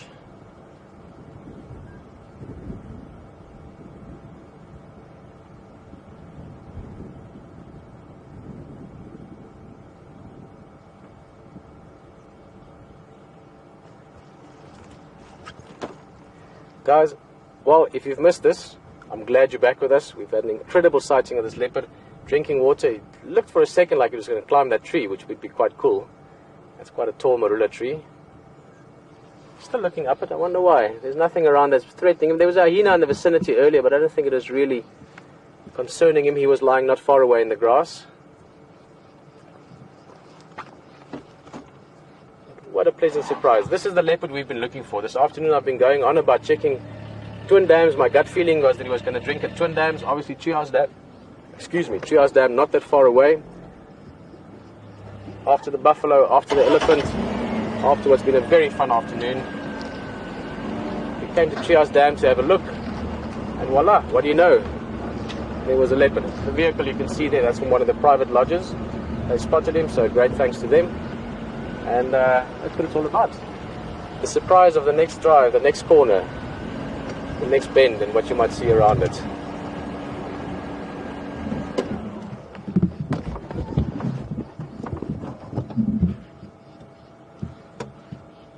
I'm going to tell the guys on the other vehicle as well in case they don't know. So just to know what I'm doing. Guys, just for interest's sake, he caught a nyala here last night. Okay. Big mature nyala. You'll see there by Philemon's dip, the horns are lying there in the bush. And then from the tracks, the hyenas came from the den and they stole the kill from him. Oh. So he's got a full belly, but the food was stolen. Yeah. It's always nice to share news as well. You know, the more in depth you understand a character, an animal, a specific individual, in this case, this beautiful young leopard male, the more interesting it becomes because you get to know his story, you get to share sort of the news of his last 24 hours. Here we go. I'm going to go around a little bit.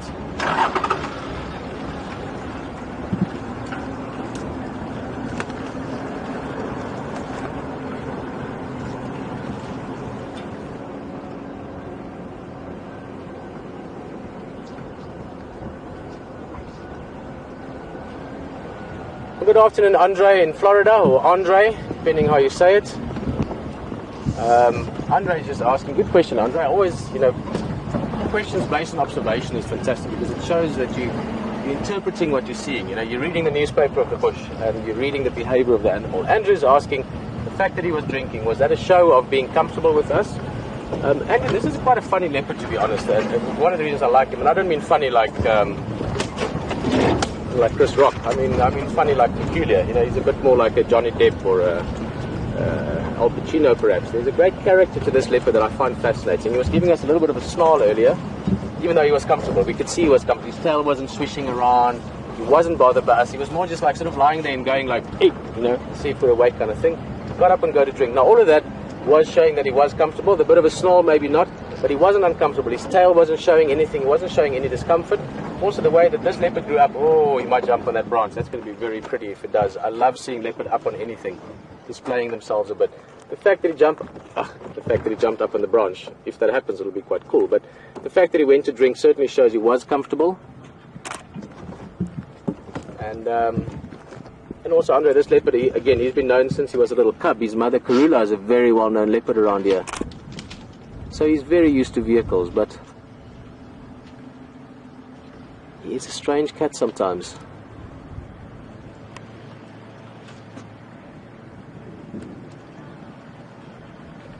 Look at that last afternoon light just catching his face. Beautiful displayed against the background of that dark marula tree. What a special treat for us. Amazing eyes as well. Leopard's eyes are just, you can get lost in them. Oh, he's going to walk right past the front of us here.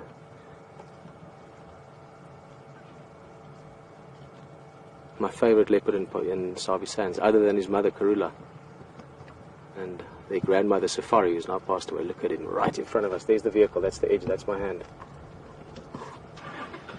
You can hear the twigs and the leaves under his paws.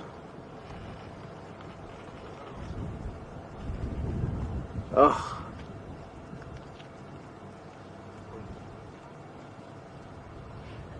I'm not easily left speechless, but these leopards sometimes get me very close to it. It's just such a privilege to sit here and experience this. To sit here in the capacity that we are, sharing this with people from all around the world right at this moment. That, like leopards, still takes my breath away. It's so cool to be part of this process, part of this experience and part of this adventure, and to have at the core of that story, as the premise of that story, amazing wildlife with this leopard, those elephants we saw earlier. Wow, thank you.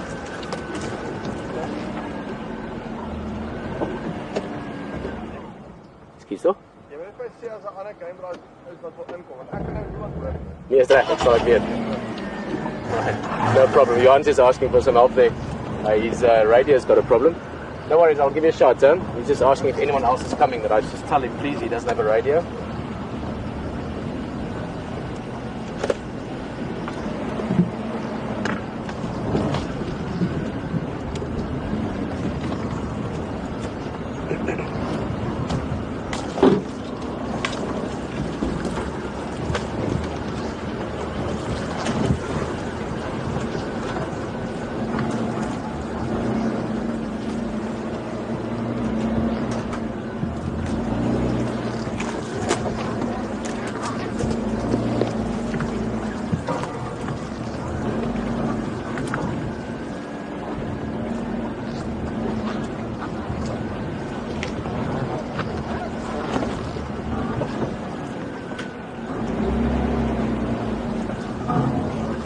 Angela in Missouri. Angela just asking if leopards ever sleep deep enough to be surprised and potentially killed by a hyena. Angela, yes, it's not impossible, but not likely. They're incredibly alert when they sleep, incredibly aware of their surroundings. Oh, look at that. Lovely place. Nice marula tree in the back. So it can happen, Angela, but highly unlikely. They're very alert. Often they sleep up in trees or places where a hyena can't get to them. But it does happen. Hyenas do sometimes kill leopard. Normally when there's a sort of confrontation around food, you know, when the leopard's made a kill and in the process the hyena surprise him, you know, when there's lots of sort of chaos going on. I just want to talk to the game drivers again. I don't know if they've copied earlier, and this really is something that you want to share with people in the area as they do with us. So give me a second, please. All stations, just to confirm, did you copy earlier? There's one Ingwe, Treehouse Dam, now heading south.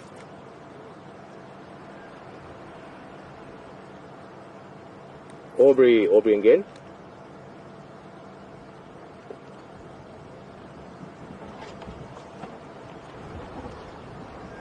Okay, for now, I just want to make sure that you guys heard me. It's Kunyuma and he's now heading straight south, maybe 200 meters, just Lalapanzi again. 2 more was unlocked, so anyone can just shout.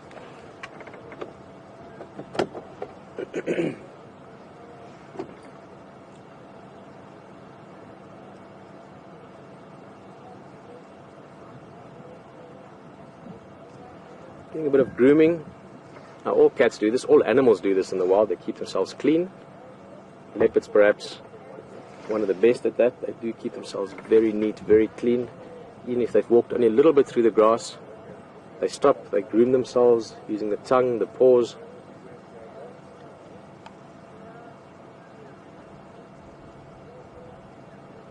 So to give you an idea, Stefan, I was talking to him just before he went on a few days leave. He was saying, Pieter, if you go walking, make sure you take precautions for ticks and that you check yourself, because there's a lot of ticks at the moment. So you can imagine an animal like that, nice furry coat, you have to keep yourself clean all the time.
Goedemiddag Gert, good afternoon Gert from the Netherlands. Gert is just asking, why do we use Shangaan and Zulu names when we speak about the animals on the radio? I was going to say because it sounds cool, and to be honest it does sound quite cool. I think I love the Shangaan language. It's a beautiful language. Half of my son's name is in Shangaan. So it's not the reason. The reason is that you've got other people sitting on the game drives the same as you are. And a lot of the vehicles, a lot of the places don't use what we call secret comms. You know, this little earpiece I've got in means that I can hear the control room, but I can also hear the game drives talking to me without you hearing all the noise. Now, people don't always use that. Some lodges, if they've got 5 or 6 guests in the vehicle, they have the radio just on normal. And if people were then talking about, we've got lions here, or leopards there, or buffalo there, their guests would be hearing that, and it might be someone that's not even in the same area. Maybe it's a guy further south by too far to get to that says we've got lions here, and it's just simply you can't go there. Or they might say, well, we saw the leopards yesterday, today we're looking for them again and we can't find them. Now, if someone overhears that, they might think they're losing out. So it's just to prevent people from over-expecting or becoming too excited about something that they might not be able to see. So it's a little bit of code language if you want. But it does sound very nice as well. I love the Shangaan language. I became fairly proficient at it over time.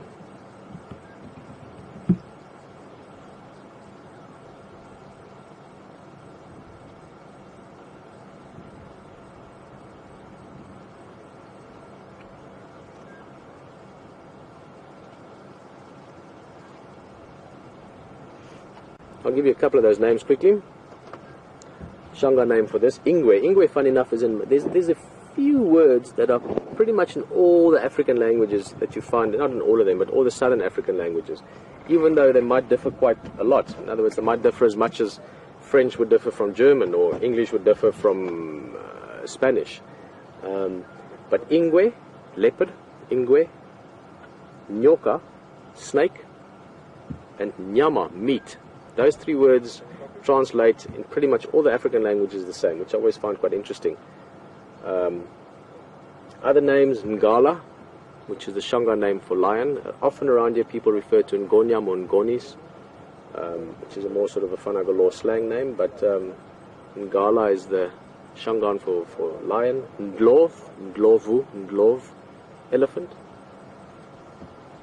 Nyare or Nyati would be buffalo that we saw earlier.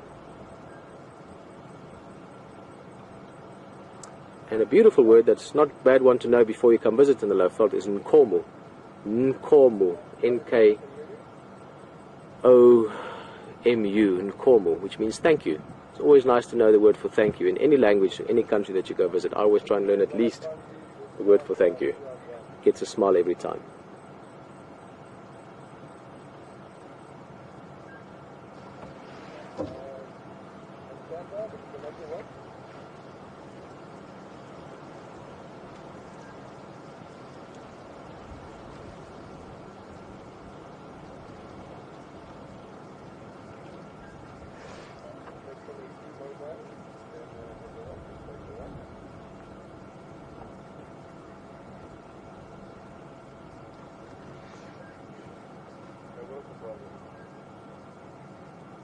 Well, for the last few minutes, not too much has changed.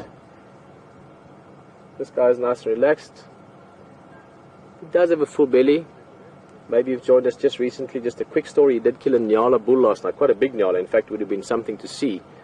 It wouldn't have weighed much less or more than he does. So he's got a full belly, but he didn't get to eat most of it because the hyenas stole it from him. But nonetheless, he's got a full belly of food. So there's no urgency for him to hunt. But leopards are eternal optimists, eternal opportunists. So this guy, if opportunity comes along, will take it. I'm sort of sitting here hoping, I mean, obviously to see what he does because it's fascinating, but I would love it if he jumped up on that tree in the back. I think everyone's thinking the same in the back of their minds. You look at a tree like that and you go, that's a cool tree for a leopard to, just go stand a little bit, get a few pictures, And they might. Leopards are sort of like that. They like little viewpoints, and when they're moving to jump up on something, look around a bit, jump down again. So we'll see what he gets up to. That would have been pushed over by elephants. We sort of touched on different vegetations earlier. Genevieve in New York was asking about sort of the mineral composition of plants throughout the year, changing with the seasons. And you do find certain times of the year elephants eat more roots. So they push over trees like that to get to the roots. Other times of year they eat more leaves, other times they eat more grass. Leopards, however, they eat the same stuff throughout the year. Interestingly enough, it might be more varied than people tend to think. People always just think that they hunt certain things. For some reason people often think they hunt baboons. They don't really hunt baboons a lot. They do, but they're a bit wary of baboons. Big male baboons have got larger canine teeth than lions or leopards, and they're very strong. And they've effectively got 4 hands, so very, very tricky to get hold of them and very dangerous. In Sabi Sands, in this specific area that we're in, this leopard that we're looking at in Kunyuma, his mother Karula, his brother Q, the dominant males in the area, Mvula, Tingana. The typical prey species for them would be, to a large extent, impala, because they're numerous, because they're good size for them. They would also hunt other medium-sized antelopes, bushbuck, nyala, like what this guy hunted last night, young zebra, young kudu, especially for the big male leopards, warthog, steenbuck, duiker, the smaller antelope species. But then there would also be little opportunities along the way. I've seen them eat big moths in summertime when there's lots of insects. They will eat termites when there's sort of a place where there's lots of termites. For those of you that joined us in November, I remember this amazing drive we had with a hyena catching termites while they were flying around. Leopards might do something similar. Little birds, big birds, guinea fowl, franklins that we saw earlier. Little reptiles, a skink or something, a mouse. I've seen them catch squirrels. Can adapt to sort of their conditions and their sort of options for food or their prey species. Great at adapting to it.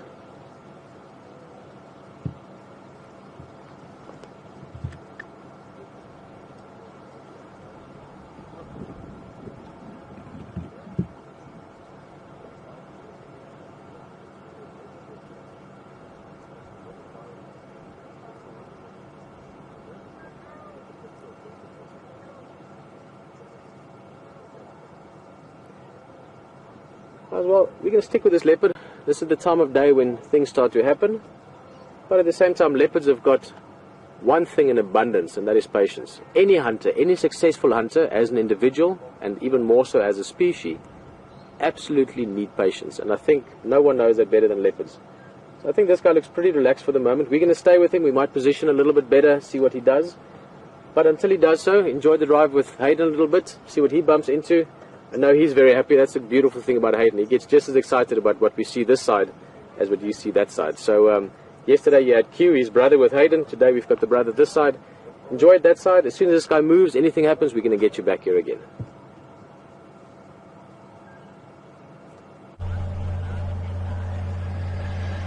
So we just were driving along a little bit. We left those elephants back in the vegetation. They were moving off into some really thick country. We just thought we'd let them be. And we've come down and we've come across this old one-horned buffalo lying in this wallow. And I remember this buffalo. He's been around here for quite a long time. I mean, I could be mistaken. There might be several buffalo around with only one horn, but I do remember him. He had quite a distinct break in his horn, but his boss, that sort of bulbous part in the middle there, wasn't as big as others, and it's been really worn down, as you can see. So I think it's the same animal I saw 6 months ago.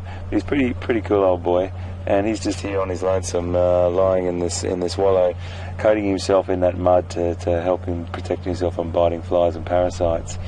If you go in close, Andrew, and have a little bit of a look at he's a bit of a beaten up old boy. He's got tear marks in his ears and a big scar across his nose and a broken horn, and he's probably in the day of getting to the great savannah in the sky, but it'll be a while off yet. I mean, if he could last a lot longer. It's just that, once they get to a certain age, and they'll be displaced from the bigger herds, and they end up choosing to join a bachelor herd, as we said this morning, or sometimes live a solitary life. But he seems quite content at the moment. He's got good condition on him.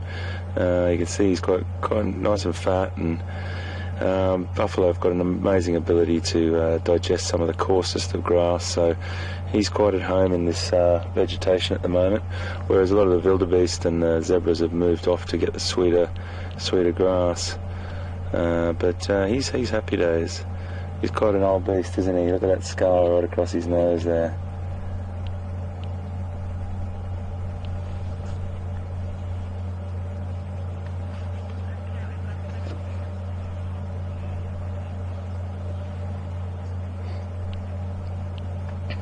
He's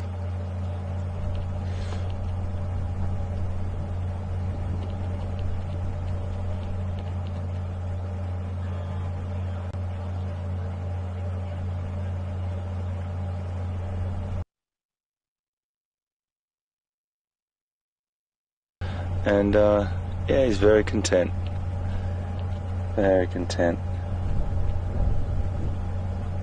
Beautiful glossy starling just turned up there.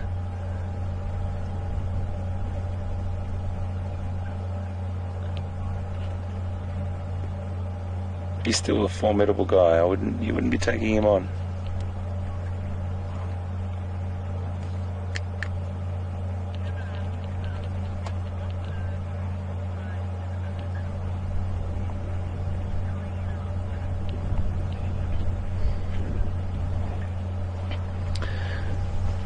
Got a question from Jimelin asking, do buffaloes draw more flies or attract more flies than other animals? Well, I have to say, Jimelin, in my experience, and I think I'd be talking on behalf of most people I know that work in wildlife, if there's buffaloes around, there's a lot more flies around, that's for sure. They're in the bovine family, the cattle family, and they just happen to attract masses of flies. And when you've got a big breeding herd, well, when I say breeding herd, lots and lots of different small clans that join together into a herd that moves together, sometimes 300 and 400 animals I've seen here on Juma and Arathusa. The flies can be horrendous. So the answer to that is yes, they really do attract more flies than many of the other species I know. You can see what he's doing there again. We talked about it yesterday, but it's good just to touch on it ever so quickly again. He's ruminating, and he's got that ability to regurgitate his food and chew it over and over again.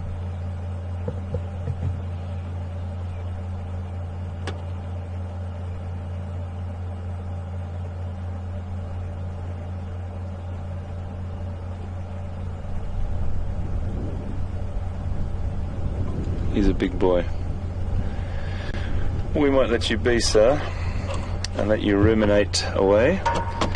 We might go and ruminate ourselves somewhere else. Thank you for your time. There's a little nod of acceptance there.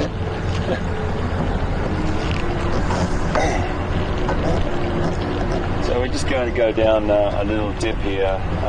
We do get a little bit of camera dropout sometimes just in these spots. There's a couple of notorious little spots. I'll get through it and then talk on the other side.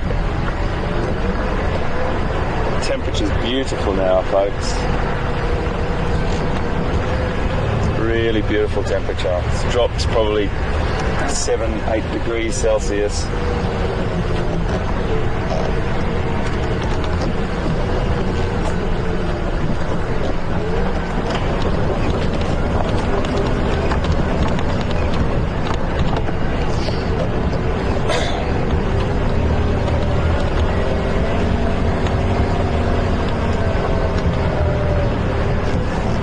Never know what's around that next corner. This is the time of the day that things come out.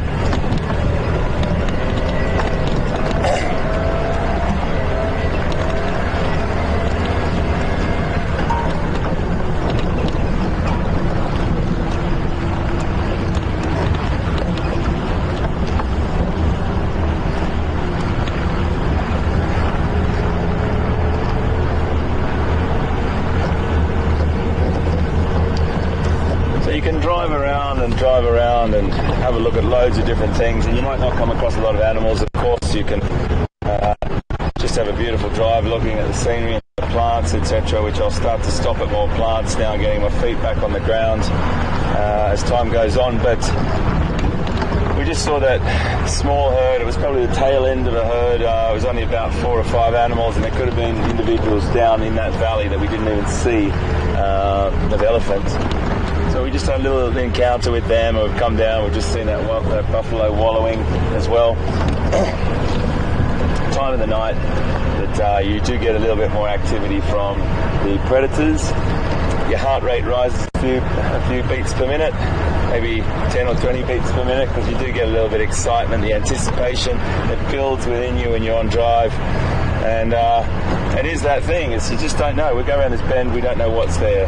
And it's always great to have that anticipation. It does take you back to being, it doesn't matter whether you're a child or an adult, that anticipation and excitement is within us all, and that's what Wild Safari Live's about, interacting with you being on board with us, and it's just a great feeling to know that you're all out there with that same anticipation.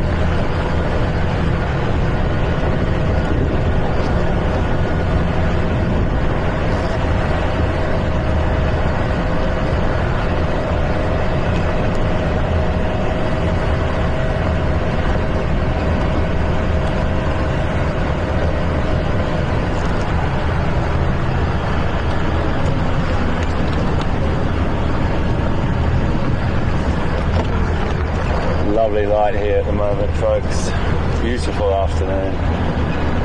A nice question from Veronica.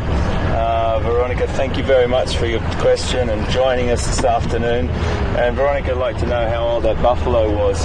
Buffalo can get quite old. They're amazing creatures. They battle on, and when they're in a group like a solitary bachelor group, they can get to a ripe old age. I probably would say he is about in his 20s, I'd say, comfortably, and probably early 20s, I'd say. Veronica, just a guess. It's a bit hard to tell.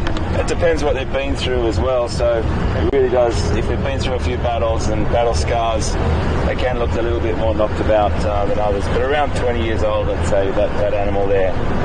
Thanks for your question, Veronica.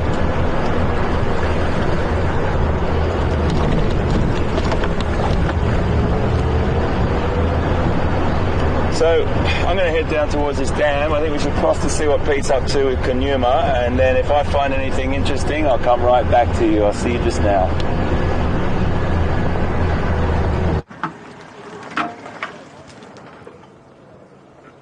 Guys, welcome back.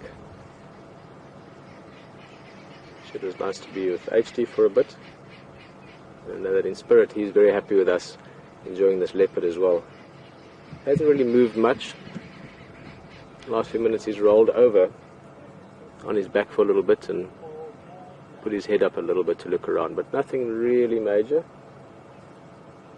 Now he might do this for another 2 hours, not go anywhere, or he might get up in the next second, so anything can happen. I do think he's going to move quite soon. I don't think he's going to move very far necessarily, but he's nice and cool. The sun has actually dipped away now, so we're in that sort of crepuscular time of the day. It's a great time for hunting for leopards, so you might just take a little stroll and see if any easy opportunities present themselves. Or you might just take it easy. Either way.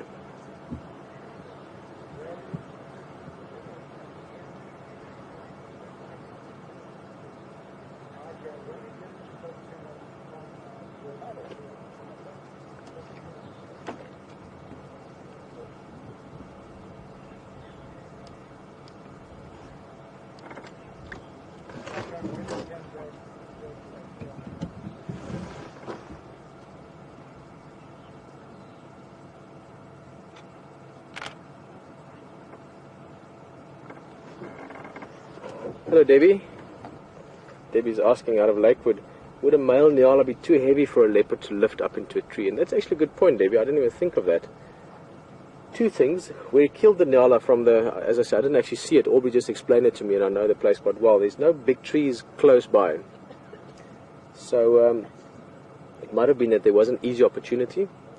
It's not very far from the hyena den. So it might also have been that there were just hyenas close by. So as the kill happened, obviously there's a bit of noise that goes with it. It might have been that the hyenas were there quite quickly.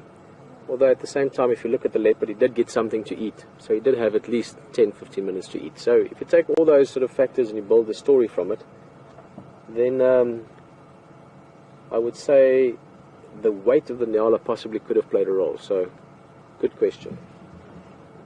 A male nyala... I haven't read in probably 15 years what they weigh, but a big male nyala, I'm just thinking of the horns that I saw. It was a mature male. I mean, he wasn't a massive male, but I would say he was probably a good 50-60 kilograms. So let's say 60 kilos. This leopard now is probably about 50-60 kilograms. He's not a massive male yet, but he's a decent size. So they would have weighed I think it's safe to say they would have weighed fairly close to each other in terms of weight. Now, a leopard would be able to take that up a tree, but he would need a decent tree with the right sort of branches and angle and opportunity to get it up there. So it could have played a role, the size of the Nyala, but also it was below the dam wall, sort of in a sort of a slightly hidden area. So maybe he thought he was going to get away from it or get away with it for a while before Hyenas discovered him, and maybe it was next to Treehouse Dam. In fact, when we arrived at Treehouse Dam before we saw the leopard, there was a hyena that came for a drink. As I mentioned, the leopard was just looking at it. So it might have been circumstances as well. They just sort of wasn't really in the leopard's favor to keep the food. But he still did get a full belly of food out of it.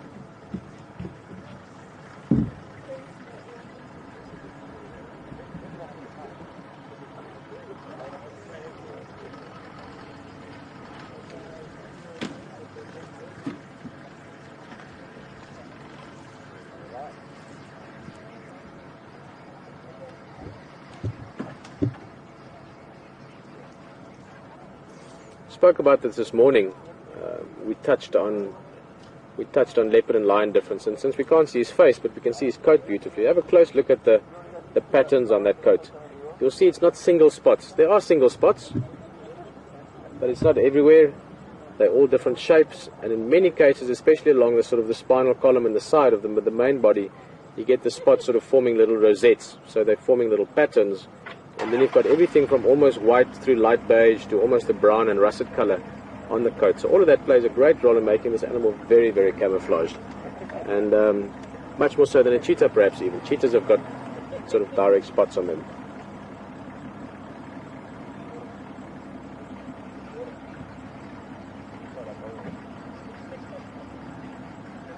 Sandy, Missouri is asking a very interesting question. Hello Sandy, nice to have you in the vehicle again. Sandy's just asking if wild cats bury their waste or their feces like some other cats do. Sandy, no, they don't really bury it. You will sometimes get them kicking sand when they, especially the males, when they're urinating a little bit. That is just to leave additional scent marks to the urine. They've also got interdigital glands, so glands in between the toes, and they leave a scent with that as well. Some of your small cats, I believe, do so. Some of your small desert cats and may even be the African wildcats that do that. But the bigger ones, leopard, lion, cheetahs, they don't really bother with that. You can see he's still breathing quite fast, even though he hasn't been running or moving at all. He's just been lying here. That's because the belly is so full. So the belly is full enough that it's pushing up against the diaphragm, meaning he can't take deep breaths. He's got to sort of take short, shallow breaths, which is why he's panting like that.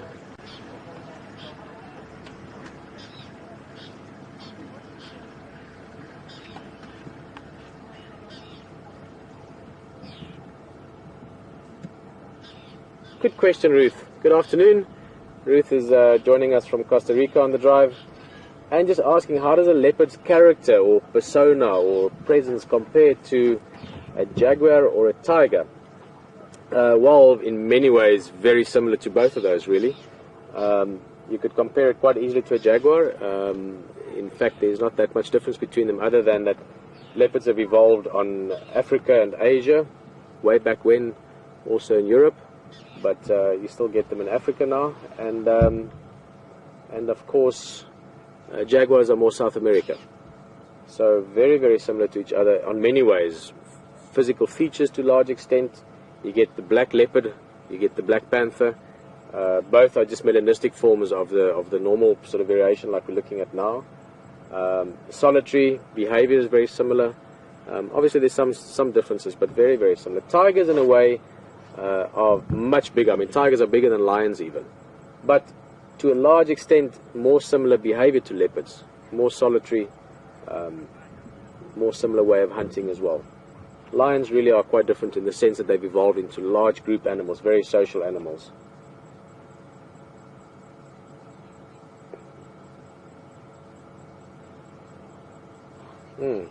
Awesome to see. Wouldn't that be great? Go drive around looking for tigers.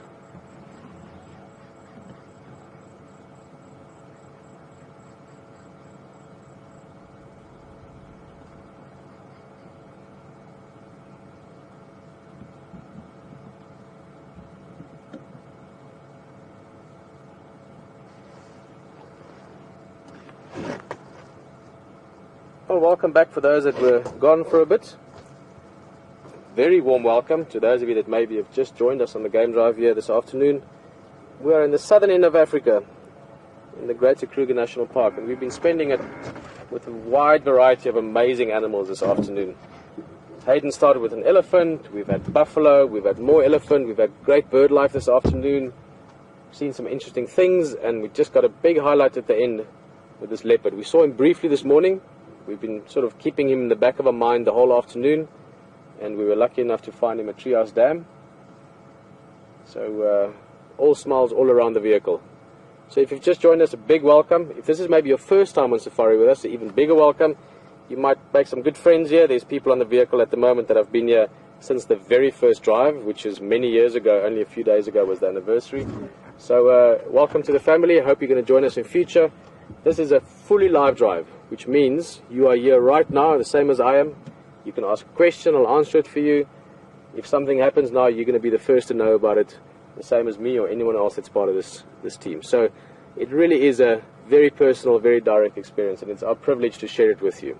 If you have questions, if you want to ask something like, is it really live perhaps, or any of those kind of things, you're welcome to send them through. In fact, let's quickly swamp the control with emails. Let's everyone that likes being in Africa, everyone that likes to be in Africa, do you mind just sending an email through to questions@WildEarth, or tweet it if you want, the word Africa, or I love Africa, I love Safari, I love Safari Live, I love WildEarth, as many of you as possible. Those of you that have done this previous times with me, let's just mess with the control room, let's block up the emails, let's make a mess there. But it's your first time, send a question in, say hello, let's start chatting, because you know what, one of the beautiful things of what we're doing right now is that we can share it with each other around the world, and that is so cool. I'm so proud to be part of that, and to do it in a way where we're sitting with amazing animals like this, a beautiful leopard, not caring about us at the moment, he's half asleep. We're going to sit here nice and relaxed, see what he gets up to. Might go back to Hayden, maybe he finds another leopard, maybe he finds Karula. This one's mother has been in the area the last few days. We haven't seen her. We saw her briefly on Hayden's first morning drive. We've seen her tracks. Anything could happen. Lions could pop out. Or you might just meet someone else and start chatting and say, hey, we might know each other. Or let's go to Africa, let's go visit. Thank you for being part of this afternoon with us. And remember, you can send that I love Africa or I love Safari Live, hashtag Safari Live if you want to tweet it. Email to questions@wildearth.tv.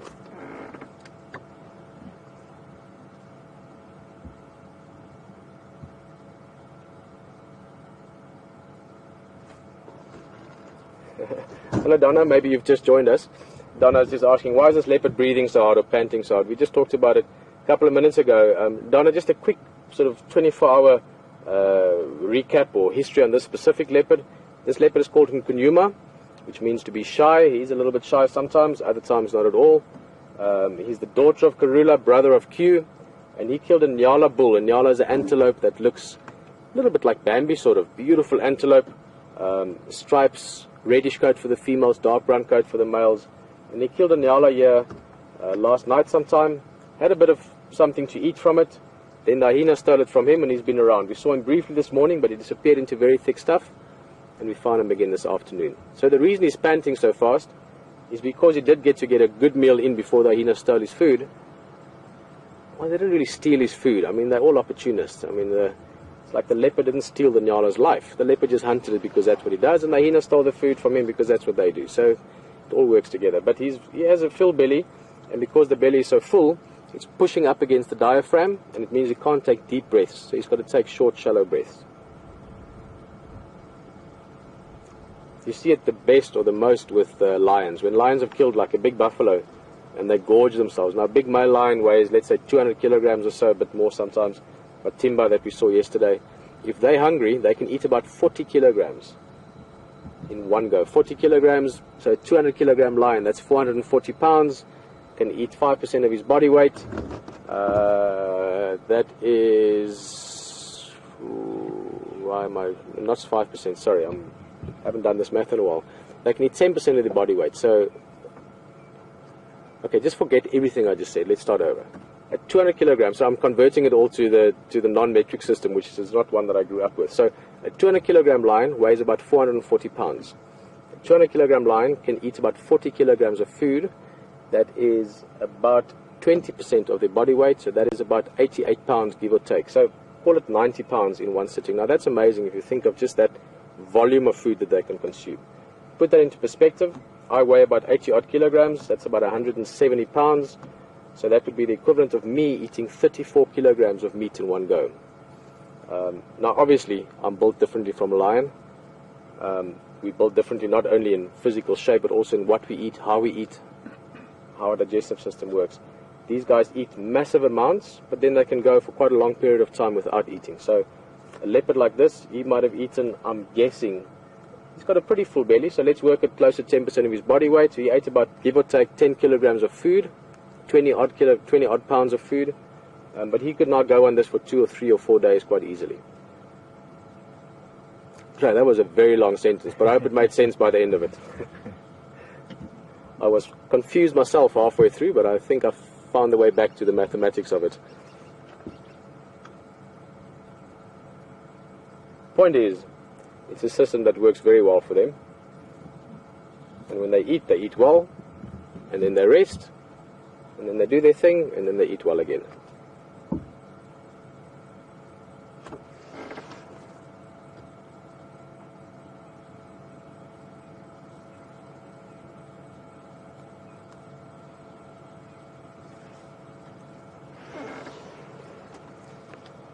Although I was very optimistic earlier that he was going to get up and do something. In fact, I was hoping that he was going to jump up on that tree in the back for us and give us a bit of a display.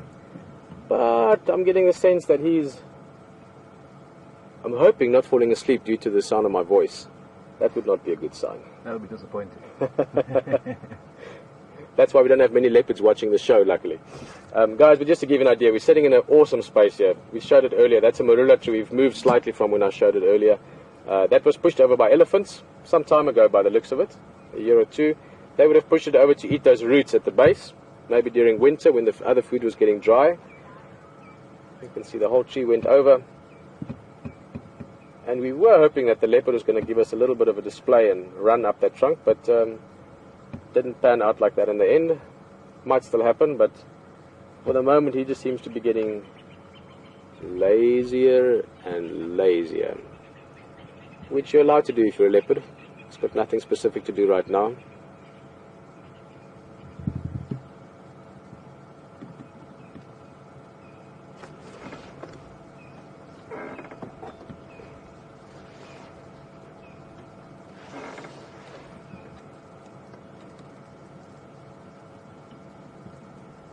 I was just going to talk to the game guys quickly, they're calling me. Ephraim again? Ja, umfo Ingwe. Voya umfo. Just north of Treehouse Dam, there's that small, well, big jackalberry on the small Shidulu. Just come north from there, you'll see me. Oh, come south, I mean.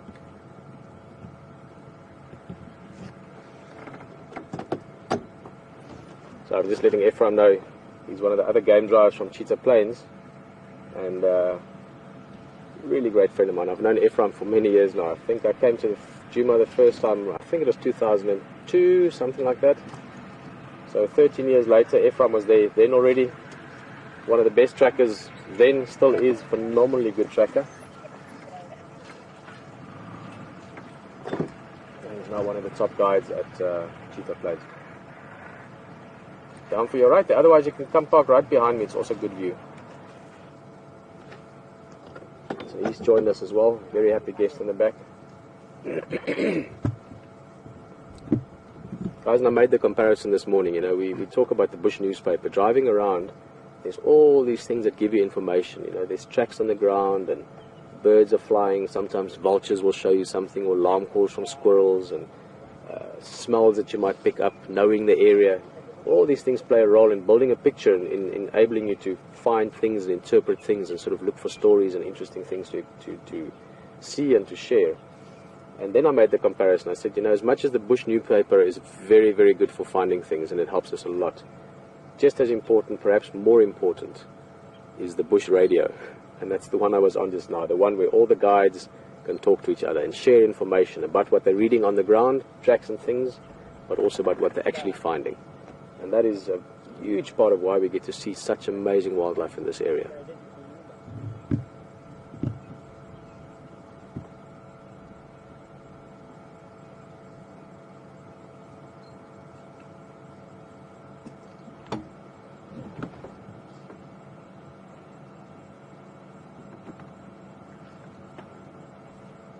We're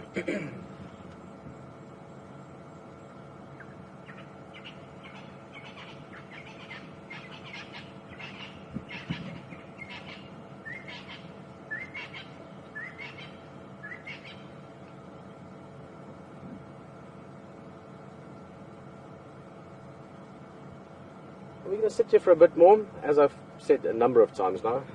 He could move at any second, but he could stay like this for an hour or two. We're going to stay with him, see what he gets up to. As I've mentioned, another game driver has joined us, so those flashes you see every now and again is from some of the cameras there. There was one. But it doesn't bother the leopard at all. Their eyes are incredibly well adapted to low light, but also to recovery from like a flash or something like that. So no consideration and no bother to him whatsoever. But we're going to stay. If anything happens, we're going to get you back immediately.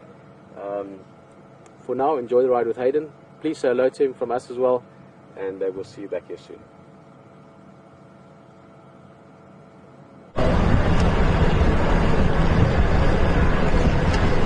So we've just continued along a lot of these roads, just scanning our eyes, looking for any signs of either leopard or lion.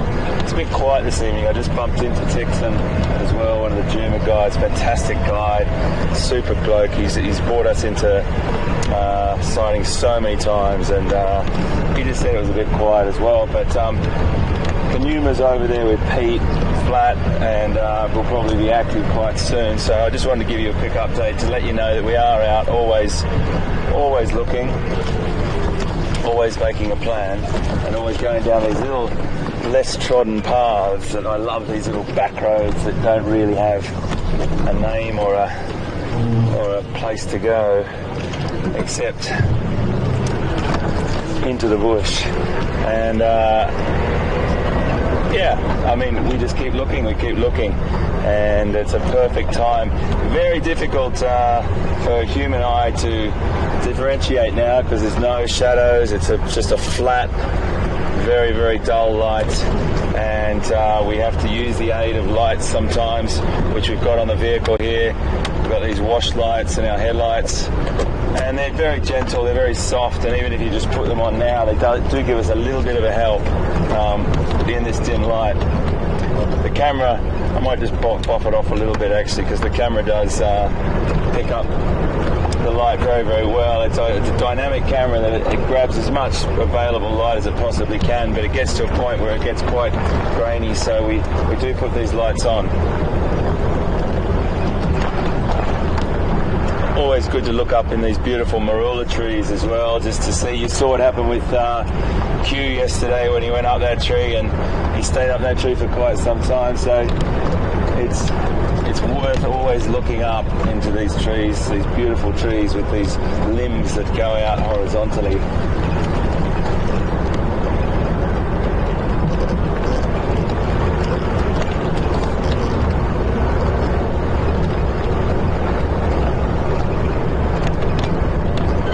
Just scanning an area called Quarantine, which is where Q used to be found a lot, where he got his name, Quarantine Male, but been shortened to Q. And we all love that cat. I particularly love that cat. He's my first cat, leopard I should say, that I saw on Juma. And it's sort of Karula territory as well. You know, you can bump into her here. You just never know. So it's been a fantastic time this afternoon. Very, very different, always different. The most important thing to us is not who gets the most animals or anything ever like that. The whole project is about just bringing you the most incredible experience. And some days you can have quiet drives, and the other person's got loads of things going on, and the other days you've got loads of things both going on. You don't know what to go to. It's just the luck of the draw. And you know what? It's fantastic that the message just gets across to you of how wonderful Wild Safari Live is, and you're on the vehicle with us. And I love it. I love it all. I just love being here. It's fantastic. So really nice stuff today. Some Ellies with Pete, a few Ellies with us, buffs with Pete, a bit of buff action with us. Look at that sky, just a quick one. I just want to have you look at that colour. Just want to have you look at that colour, just for one quick second. I know we see loads of African sunsets in our time, but that is a pretty lovely colour. Really nice. We see loads of them, but it's definitely worth stopping at. You can't drive past without just a 10-second grab and have a look at that beautiful, beautiful sunset. Just going to drop ourselves down. The lights are getting the light is really dropping fast now. Just never know what you can see. So I'll bring the spotlight out just for a second.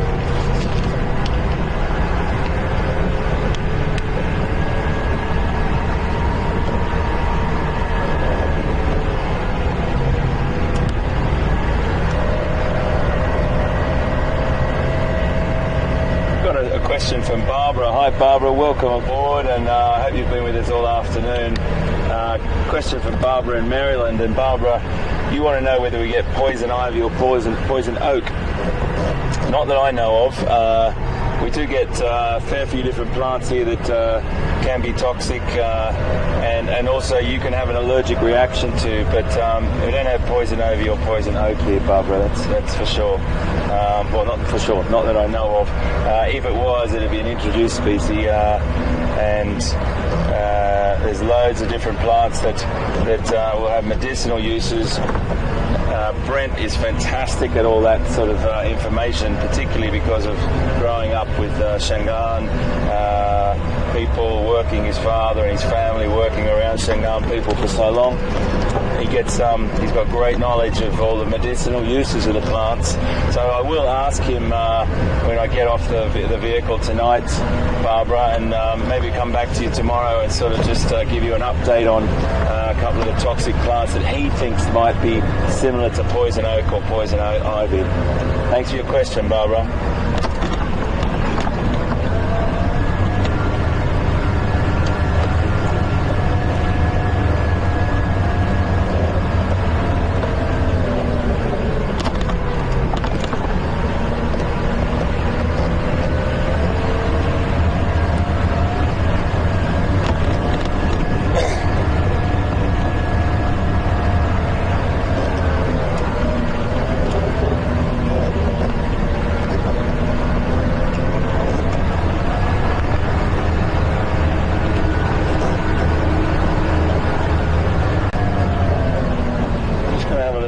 Through here, everyone, just because, and I won't get Andrew to follow the spotlight because it can make you feel a little bit ill, the camera going from side to side.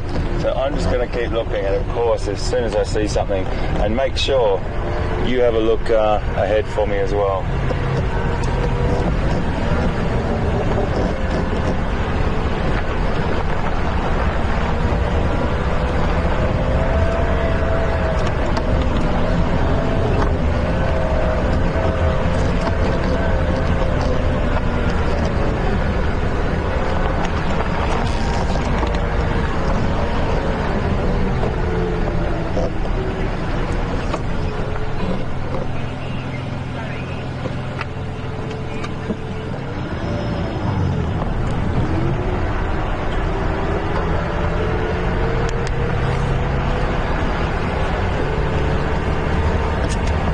Fantastic. Amy in Surrey, back in England where I work during the week. Amy, fantastic to have you on board tonight, matey.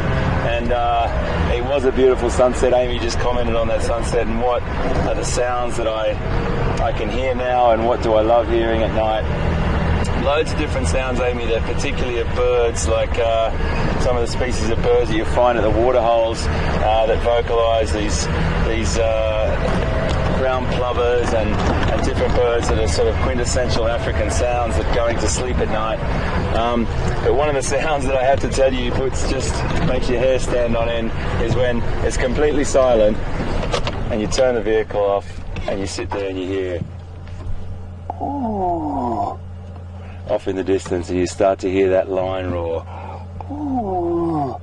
And you hear it again, and the hair just stands up on your arms and on the back of your neck, and it's one of the most incredible sounds I could ever tell you that you could hear in Africa. And So Amy, fantastic to hear you and fantastic to have you on board. That's my favourite sound. You never know what's around the next corner, mate.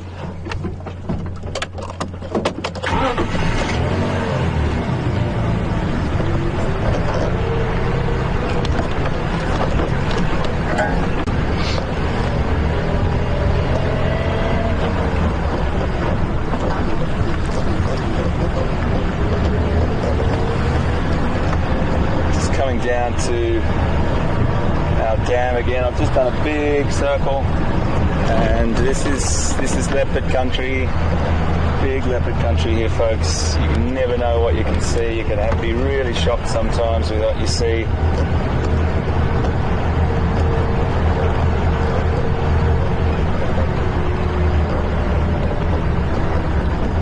Just scanning.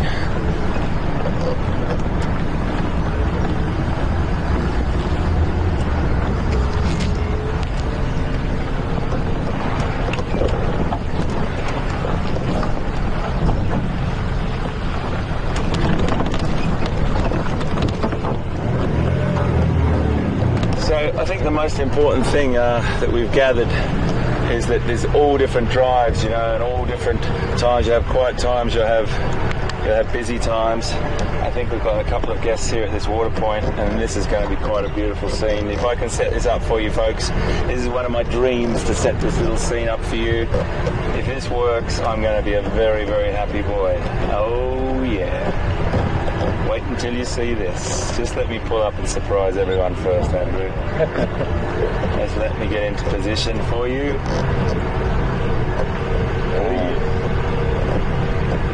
This is to say thank you for watching today. Let's just have a look at this. I'm going to move up a little bit more. Okay, folks, this is for you.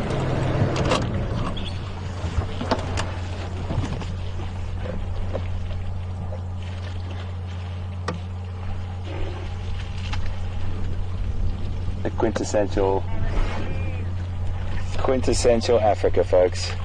Now, I know you see a million sunsets in Africa, but this is what it's all about. It's all about those moments, and when we can bring those to you on WildSafari Live, our job is done. Our job is really done. What a way to finish. And to say thank you very, very much, everyone, for watching today. Pieter Pretorius is on fire and back in the saddle so easily. He's just great to watch, great to listen to, and I tell you what, we're going to have the best time over the next few weeks together.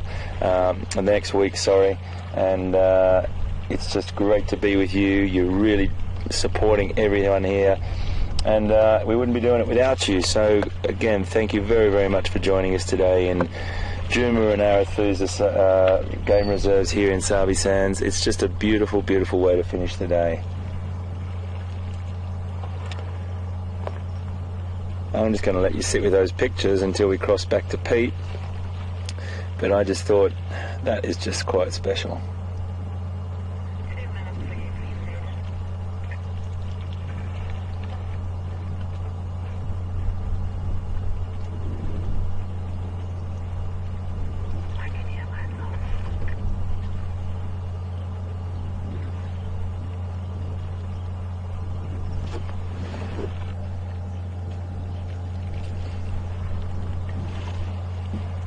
Can I ask a favour, Andrew? Could you just go in a little bit tighter for me, just to see what that looks like? I just want to... I definitely would never tell you what to do, mate. I just want to see what a frame looks like. Oh, yeah. Oh, isn't that beautiful? Just a little bit tighter, a little bit tighter, a little bit tighter. Oh, that's beautiful. Thank you, mate. That's great. Isn't that beautiful, folks? A breeding herd.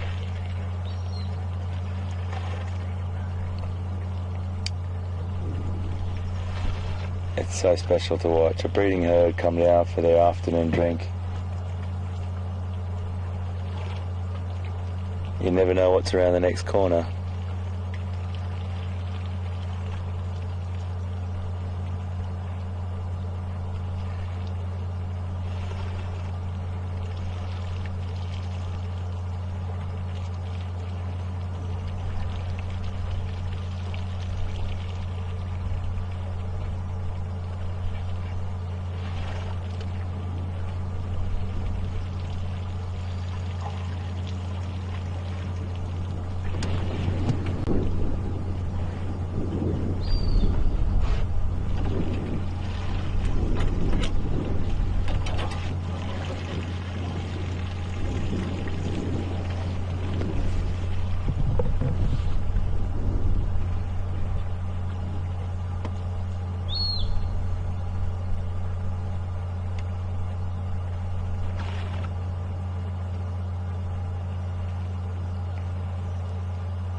Well, folks, as a warm, beautiful wind blows over our backs here on the dam wall of Waiatela Dam, I'd like to say farewell to you from Andrew and I.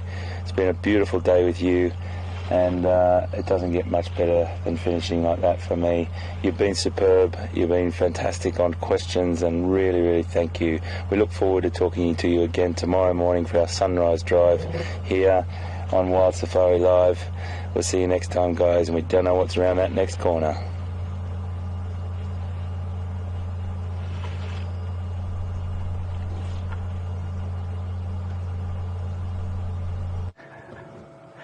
Well, not much to say really. It's been a fantastic afternoon, starting with big animals, different animals, beautiful views, clouds. It's really been fun, and of course finding a leopard at the end has been a big highlight for us, especially my favorite leopard.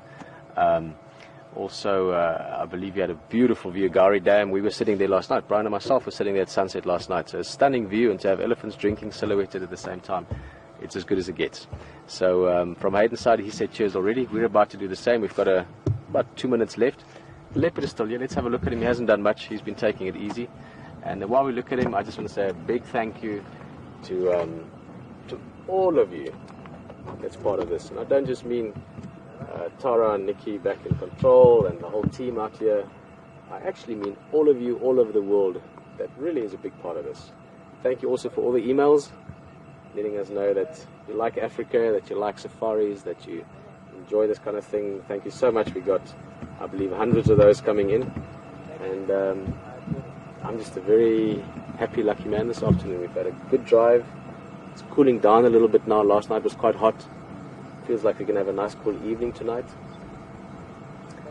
So yeah, I'm just excited for what we saw today, excited about what we're going to see tomorrow. It was a fantastic day. It's been an awesome day, yeah. Awesome. This guy might stick around. He's got a full belly. Very likely we might find him again in the area tomorrow. Never know what's going to happen. And while I'm talking about being excited, I'm excited about what we're doing at the moment. So for all of you that are part of this, there's going to be lots of people joining us over the next while. We're busy building up to Mother's Day weekend coming in a week. Mother's Day on the Sunday, the Saturday as well. 2 live drives will be to TV in North America. It'll be very exciting, and it's nice to have all of you that are on the drive now and the next few days, our friends on the drive with us. So a big thank you today.